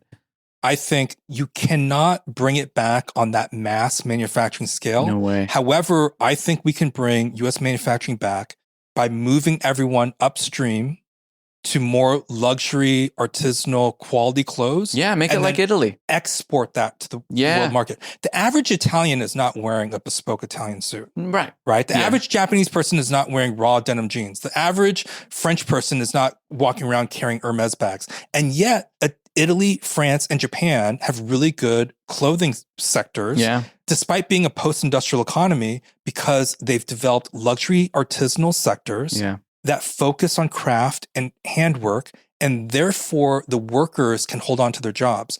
It, in my opinion, won't matter if down the line Elon Musk or whoever develops a robot to, take over the factory worker. In the artisanal world, people want the worker on the job. They want to know that a human being made this thing. And that's a secure job for the worker. Yeah. And since they're doing skilled work, they see more wage growth. Exactly. So I don't think you can, and I don't think you want to bring a bunch of t-shirt manufacturing back to the US. I think you want to bring high-end outerwear, high-end knitwear, Goodyear welted shoes. LVC. Remember LVC? Yeah. You want to bring LVC, that kind of production back to the US, and then you want to export that and say, look at this amazing, because the US has amazing heritage, right? Like you can sell an American-made jean from American woven raw denim and say it comes from the place that birthed it. Yeah. Imogen and Willie. Like that is a compelling story. Yeah. So are there certain fabrics that you can make in the US? Yes, I think we should make denim in the US. Yeah. Because blue jean, denim came from France, blah, blah, blah. But when we think of like the iconic blue jeans, it's American. Yeah. So we should make blue jeans full from cotton grown, yarn spinning, to fabric weaving, to cut and sewn. All of it, I think, should be done in the US. And we should sell that $300, $400 jean to the world market and say, this is the American jean. Yeah. I think you can do that with certain kind of like leather jackets. You can do that with some tailoring. You can do that for all sorts of categories. There are certain things that we can't produce here. To give an example, like cashmere, you're going to want to import those fibers from Mongolia. Right. So I think we should make beautiful high-end knits in the US and export them. And then we should import cashmere fibers. So polo coats, for example, an American-made polo coat. We should make the most beautiful polo coats and market them because it's a genuinely beautiful garment. We have the history, we have the story, we can make those things and then export them. Yeah. We should make the best button down and market that idea. Yeah. So America's so rich with these clothing stories that I don't think we'll ever get back to 95% manufactured in the US. We will never get the average American to buy like $800, Shell Cordovan Alden shoes. Yeah. But we can get that percentage up. From 3 to 4%. We can get it up to 6, 7, 8, maybe 10%, right? And we can make these high-end clothes and make the case, instead of buying this crappy thing from, Shein, then invest in this one beautiful thing made in America. Yeah, I agree. So, okay. Another person asked, how to think about belts. What is your thinking about belts? And do you have a structured way of considering which belt to choose? What are your thoughts? Again, this all starts, in my opinion, with aesthetics. On the tailored clothing side, suits and sport coats, there is this idea that a belt like breaks you up and splits you in half. I personally don't subscribe to that. I think that's overthinking it. I think that's overthinking it. I personally like belts because I think it gives you another way to accessorize an outfit. If you don't wear a belt, I think it looks a little bit more natural with a suit than a sport coat. Yeah, I prefer, if you're not going to wear a belt, it's fine if you do that with a sport coat, but I think it looks better if you wear that with a suit. If you do that with a sport coat, then people are going to be like, hey bro, where's your belt? Yeah, I just think, in my view, it misses something. Yeah. But I like belts always, even with suits. I do subscribe to the idea that, especially with tailored clothing, it looks better if you match your belt and your shoes. So I don't think you have to match exactly. Close-ish. So I would not wear a brown belt with black shoes. Yeah. I would not wear a tan belt with dark brown shoes. I would try to get into the general idea. Light brown belt with light brown shoes, dark brown belt with dark brown shoes, black with black, so on and so forth. What about dress belts width? I do 1.25 inches. I prefer a stitched edge on dress belts. Ah, okay. I used to buy mine from Brooks Brothers, and this was like 15 years ago. Oh, wow, yeah. I love how those have aged. They used to make Cordovan, Cordovan I don't belts. know. Brooks Brothers has gone through a whole restructuring since then. I looked on their website. It does seem like the quality is still fine. I personally would not have a problem if I were to ever lose my belts or they were to disintegrate. I wouldn't have a problem buying mine again from Brooks Brothers. If you're iffy about the quality, then Anderson's is another good manufacturer. You can find those at the Armory. They also do braided styles, although I just like a plain calf. No tubo belt? Yeah, it's just a tubo belt. Tubo belt, as some may know, is like, so most belts will have a structured interlining to give it some stiffness. And a tubo belt has no interlining. It's basically a tube. Basically, it's just a tube, yeah. And it's stitched just on the inside seam and then wraps around. It is nice. It doesn't feel like you're cinching yourself with anything too tight. So Okay. if for example... Do you have a tubo belt? I do. Oh. I rarely wear it, though. Okay. I rarely wear it. I end up using... I'm a little more particular. So when it comes to dress belts, 1.25 is the max. I prefer 1 inch. Okay. 1 inch is great. I've got old Brooks Brothers vintage. What do you like about the 1 inch belt? I like it because it says this is a dress belt. Okay. It's very distinctive. This is a dress belt. The nice thing about belts too is that they're relatively unisex. So Sure. if you get the one that fits you, Sure. then just go for it.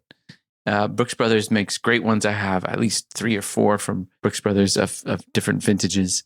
They do some that are, they used to make some that are cordovan. From Alden, you can still get cordovan belts in 1.25, which is classic. Okay. But you're looking at $200-$300. Yeah. It'll last you forever, though. Sure. And same with the old Brooks Brothers ones. When it comes to sport coats, sometimes I can go for something a little crazier. And it depends on the aesthetic. What does that mean, crazier? So you can go for interesting buckles. Like a D-ring. For sport coats, I'll go for an O-ring.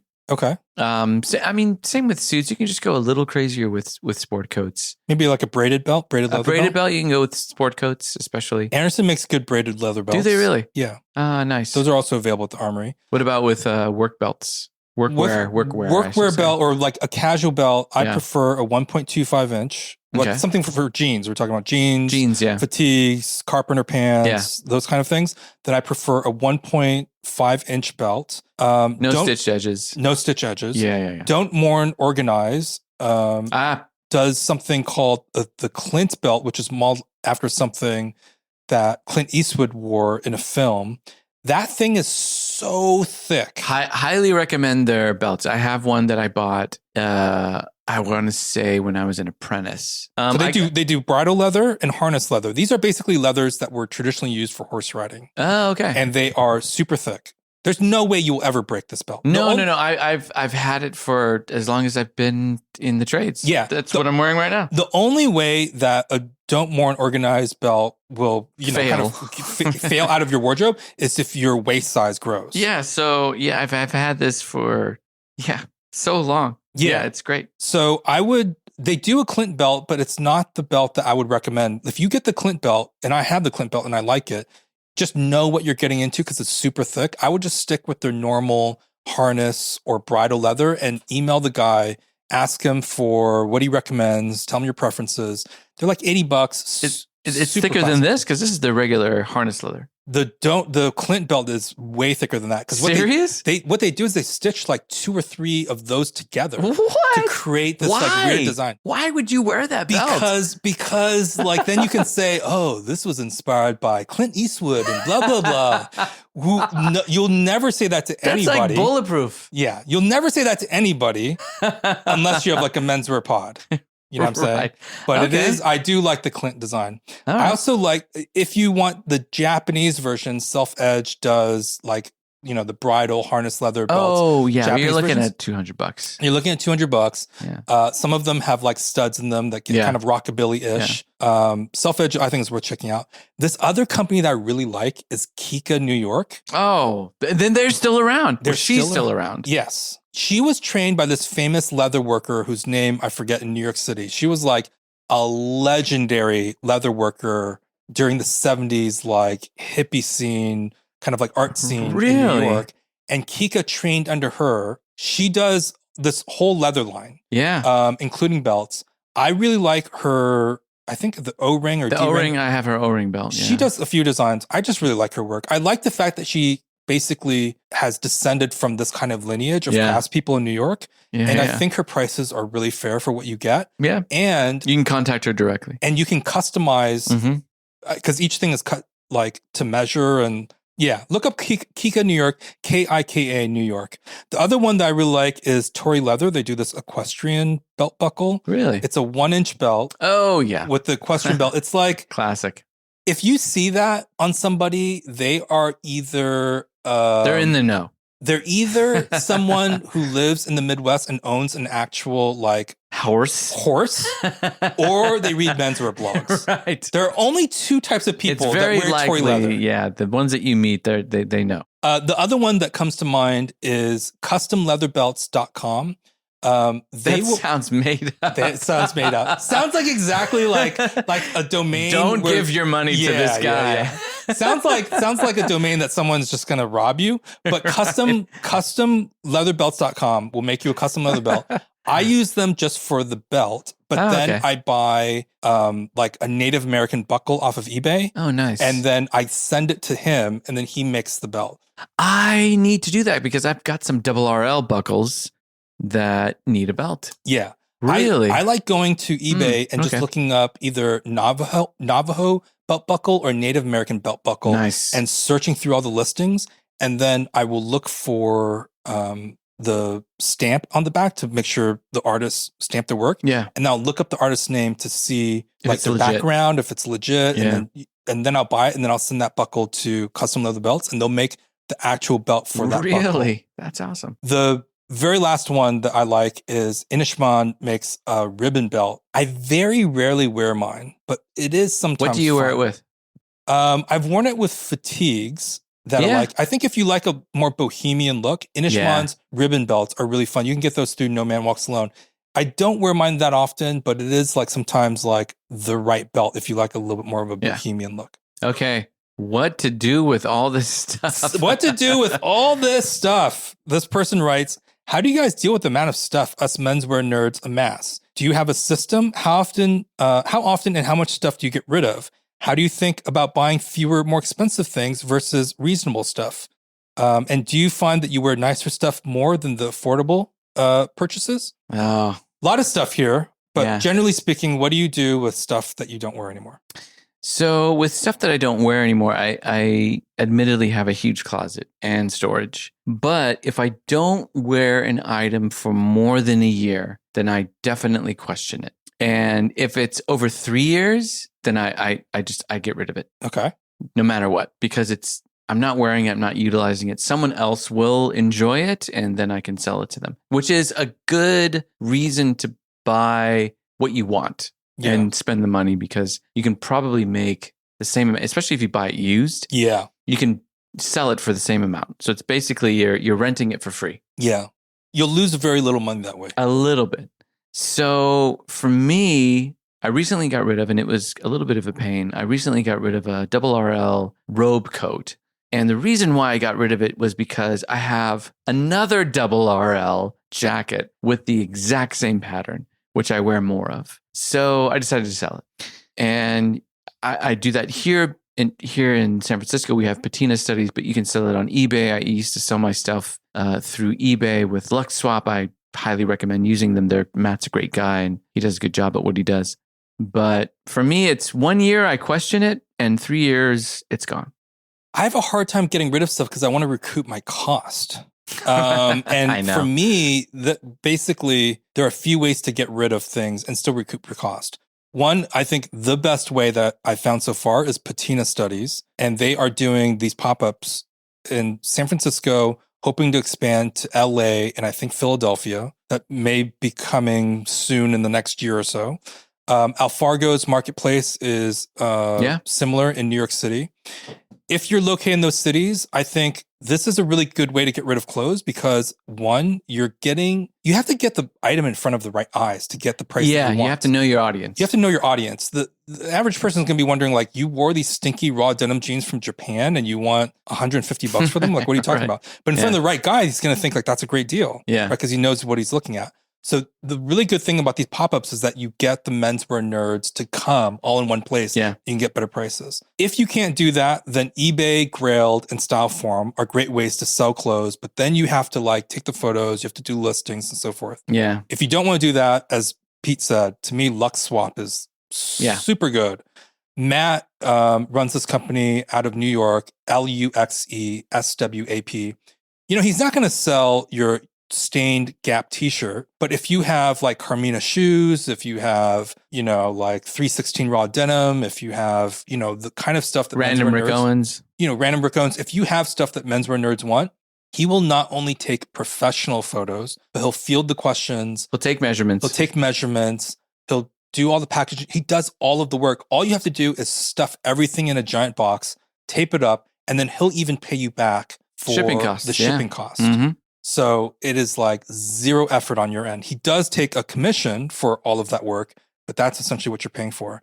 The other option are these other resale marketplaces like the Real, for some designer clothing. If you have like Jacques-Marie Mage glasses, Real is a really good place for that. They'll do what LuxSwap does, but it's like a curated marketplace. LaFaux in New York does, they'll buy used shoes and they'll sell it to their audience.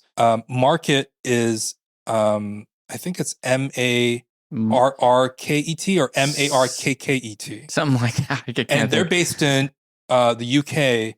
They're not only a great place to buy cool clothes for less than retail, but they will also sell your clothes for you. Huh. If you have the kind of wardrobe that is right for their audience.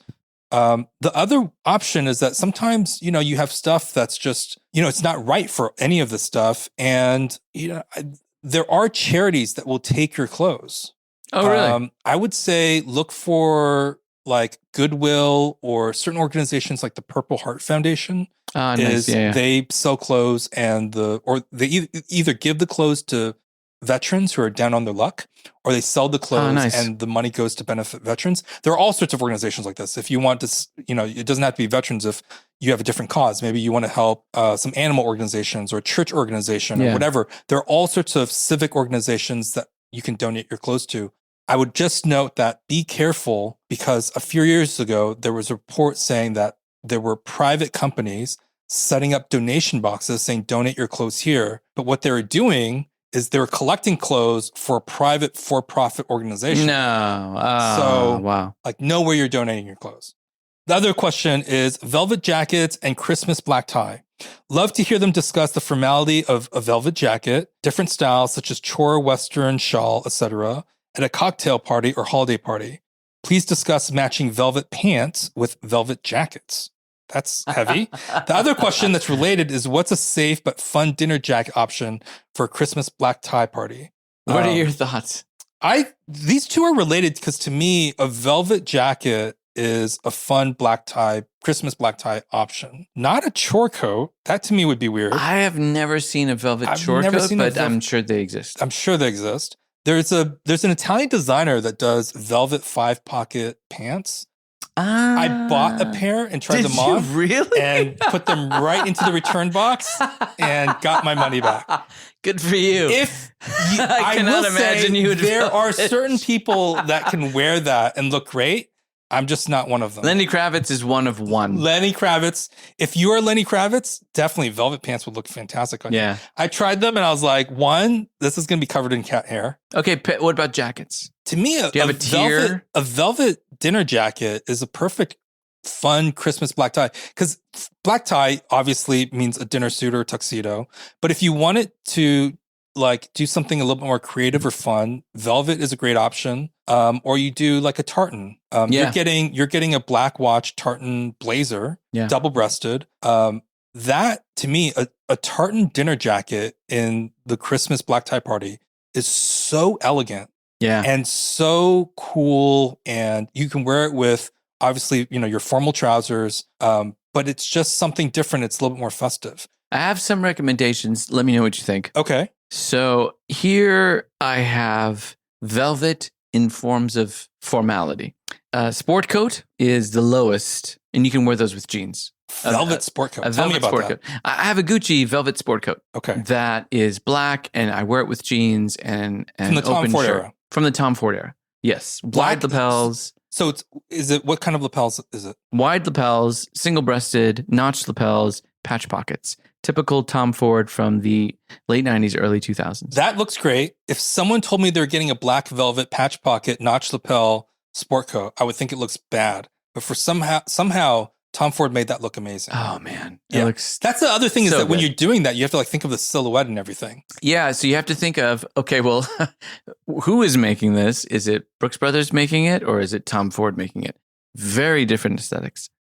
So that's on the lowest level of formality is the sport coat with a notch lapel, single-breasted. Then I have a shawl, double-breasted. What color? It could be any color. It could be black. It could be purple, dark purple. It could be dark green. It could be dark maroon, anything dark. And if you do anything, so now we're getting into, you should probably wear a bow tie. Yeah. With this. You could, with a shawl, wear a turtleneck, but it will be better if you're wearing a shawl, either single-breasted or double-breasted with a bow tie.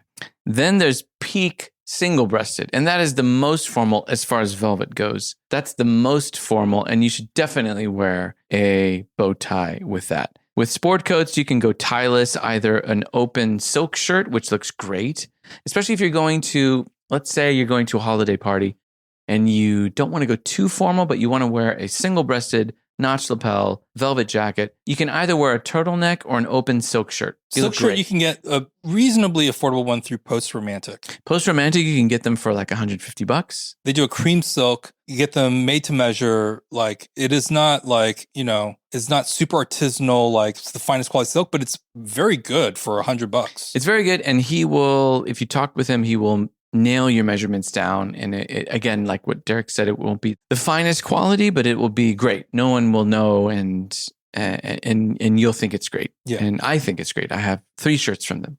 Then you can go, if you want to go higher quality, you can go for Hume, which is made by James McCallison in London. And he's on a much higher level. It's like a full bespoke. It's full bespoke. Everything is very clean. But if you're thinking of going to a dinner party, a holiday party, you can wear a sport coat, a velvet sport coat with an open collar silk shirt or turtleneck. But then if you want to do something fun, then I would recommend a tartan, like what you said, either a black watch or a Stuart. Yeah. But I do recommend a bow tie Yeah. with both of them. It looks so much better. Yeah.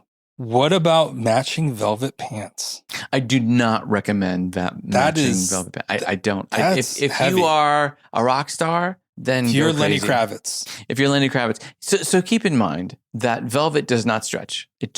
You can get stretch velvet, but I don't recommend that either. Okay, the next question is over accessorizing. Has men's fashion become too complicated? I'm wondering if the pendulum has swung too far towards over accessorizing. I was seeing a lot of layers for outfits on men's fashion influencers, which can be really cool. But I started to also feel like every outfit needed a belt and watch and rings and bandana and hat and shades and tank top. So I stopped following these people. What are your thoughts? I don't know. I like accessorizing. I think it's fun. This person was looking at your Instagram. Yeah. That's why you stopped following me. I totally understand. But I mean, don't feel compelled to. I think being comfortable is more important. Yeah. But it's a good idea. And this has been done for decades. People, especially people in the fashion industry, will over accessorize. And that's just to give you ideas.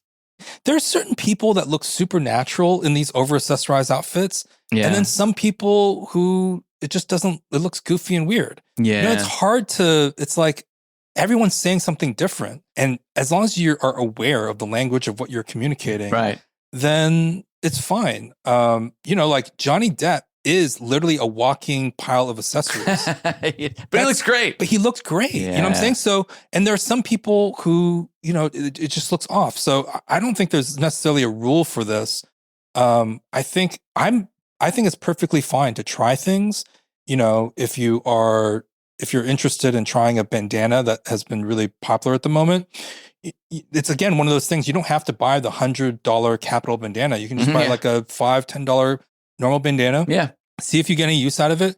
And if you do, maybe you kind of buy the one that you really want for a while. But put it on, see if you look good, walk, if you feel good walking around in that thing. If you don't, then it was only $5. Exactly.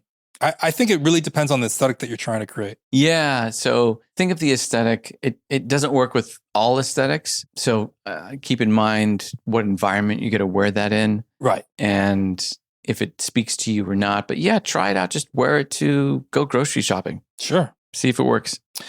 Another person asks, getting into watches, is there a way to get nice watches on a budget and not get fleeced with a fake and not switch to eating ramen every day? I eat ramen half the week, so I'm the wrong person to ask. My thoughts on this are not going to be unique. I think you should buy the seller. Buy the seller. That's great advice. You should buy the seller. Yeah. Our sponsor, Bezel, I would feel more comfortable buying off of a platform like Bezel than personally buying off of some random person off of eBay or something. Yeah. I mean, if you know the guy in person or someone that you trust recommends their seller, then go for it. But if it's online, go through a third party that will cover you in case things go awry. Yes. Because so much of this depends on if you're buying new watches or vintage watches and which watches you're looking at, which era, how much you're spending. If I'm buying like a $200 watch, I don't necessarily especially like a $150 swatch or I've bought, for example, $100 swatch off of eBay and I just don't care. I really doubt you're taking the time to make a fake swatch. Right. But I'm not going to buy a 4-figure watch off of an unknown person off of some random marketplace because I don't know that person. Right. Yeah. And I'm not going to wire them money because they may not even send me anything. Yeah. So I would want to go through an intermediary that will cover me, or I would want to make sure if I'm buying directly from a seller, I want to know that person is worthwhile. So for example, Eric Wind has a ton of cred in the watch industry. Tons. And I would rather spend a little bit more money buying from Eric Wind than buying from some random person. I would first shop the seller. And then if you don't know the seller, I would go through an intermediary who can cover you. I would also, depending on the price of the watch, I would have some type of specialist to be able to service and inspect the watch. Inspect the watch at the very least. Yeah. Yeah. What options are near you and how you're going to do that would depend on, where you live and whatnot. How to find an affordable watch on a budget. I feel like this gets into something that we've been talking about in this pod is that I strongly believe that you should, one, not go into debt to buy things. Yeah. But two, you should take things on their own terms. So to give an example, some affordable watches I like Swatch's Jellyfish, which is like a translucent design they did back in the day. Yeah. I like Swatch's Automatics and their Skin series. Their Automatics are pretty good, actually. Yeah. I mean, I think they're fun. They're not super expensive. They're like $100, $200. I have the Swatch Omega collaboration. That's like, it's like $200 maybe. I like Casio G-Shocks, especially the GWM 5610. Mm-hmm. That's a slightly smaller size that I think works better than the 5600. Hamilton Khaki is like a field watch. Can't go wrong. You can get the, if you're like a little bit more of a rugged, sporty guy, that's a really good option. They come in different kind of designs, although I just like the classic black face field watch. Mm-hmm. Seiko is super good for. Yep. I wouldn't call them a budget option, but I would call them a very high value. High value for sure. High value. Their Prospex and King series, Press Edge line is all really good value. Yeah. I also think that a really cool thing about Seiko is that they have a huge modding community. They do. Yeah, they sure do. I just think that's just kind of a fun element. Cool. Yeah. What about you? What are your thoughts on how to get into watches without losing your ass and eating ramen? I swore I would never get into watches because I've already spent so much into clothes. Oh man, it's so hard because then once you get in that world, then you're like, oh, what about? And this is relatively cheap, and it takes up very little real estate too on your body. That's the other thing that I know. Hard, like you're spending all of this money and like nobody sees it but you. Man, we had a lot of questions. Last question. From somebody says, can Derek tell us about his favorite teas and coffee and what related gear he uses to make coffee and tea? Okay. So we are ending with a non-menswear related question, but I think it's still a fun question. Yeah. For coffee, I use a lot of Fellows products. I use their Stag EKG kettle and I use their pour over dripper. Oh, do you like that? I love Fellows products. Yeah? Expensive, but I really enjoy them. The other one that felt like a splurge to me was Akai's lunar scale. I think that's like $150. Do you weigh your coffee? Yeah, bro. You're Do you such not a weigh your nerd. coffee? No, come on, I don't got time for that. You know, weighing your beans? 5 o'clock in the 4:45 in the morning. I just like no. press the grind. I do have a burr grinder. I use a burr grinder. I use a Baratza Encore grinder. At 4:45 in the morning, I just like turn it on and whatever it ends up. You drink my coffee? That's not bad. It's good. I do the full thing. I have to figure out the grind size. Oh my God. I have to figure out how to weigh the beans. Then I do the pour over that's very exact, the right temperature. The nice thing about the Fellow Stag EKG kettle is that it boils to exact right temperature. Oh, nice. You can basically treat it as a science experiment. The other tool that I really like is AeroPress, and you can get a Fellow Prismo attachment that will mimic the taste of espresso, even though it's not fully espresso. Really? But AeroPress and the Prismo is just a way to play with the kind of extraction that you get from your beans. Those are really good. I like Bird Rock's coffee beans, mainly the natural process that they use. For tea, I like using Yixing clay teapots and also mesh trays. Open mesh tray, not a closed mesh tray, because in my opinion, you want the leaves to fully bloom. You don't want them to that makes sense. Get trapped. Especially for those. If you want to get super fancy, there's something called gong fu tea, which is you get like a gaiwan, these tiny teacups. There's like a tray to like deal with the water. Just look up gong fu tea on YouTube. You'll find. How do you spell that? It's GONGFU. Okay. It's basically a way, I believe, and I could be wrong, but I believe the term means to make tea with care. Oh, nice. I will bring the Gong Fu tea set over at some point. Please. And it is very pretentious. As I would imagine. It is super pretentious. There's a certain way that you make the tea. I don't mind things with a little bit of ceremony. It's very ceremonial. You smell the teacup. It's like, it's very pretentious, but it's very enjoyable. I get my tea leaves from Far Leaves Tea. Oh, Far Leaves is still around? Yeah. They make, I think they offer great tea. Oh, wow. I also like Eco Cha's Oolong High Mountain. Okay. I like Oolong better than Pu'er tea. Pu'er is like the connoisseur's tea. I've had Oolong, but never Pu'er. I'll bring over some Pu'er at some point. I buy my Pu'er from this company called Cura Corp. It's pretty good. I still like Oolong better. It's a little bit of grassier taste. But that's my setup. I will say if you're interested in getting into tea, I really recommend The Way of Tea by Master Lam Kam Chung. Okay. Cheun. Okay. It's a book that will take you through all of the different ways to understand East Asian tea, primarily Chinese and Taiwanese, which is what I prefer. Okay. Well, that concludes our first AMA. Yeah, we had a lot of questions. We'll be doing this every quarter. So if you have questions, you can join the Blamo Slack community. And then every quarter, we'll basically ask the Slack community, Peter and I doing another AMA. What would you like to ask us? And we will try to include your question into our next episode, which will be out in another 3 months or so. Good talking with you, Jack. Thank you, Peter, for your time. And thank you for Bezel for sponsoring this pod. Take care. All right, bye.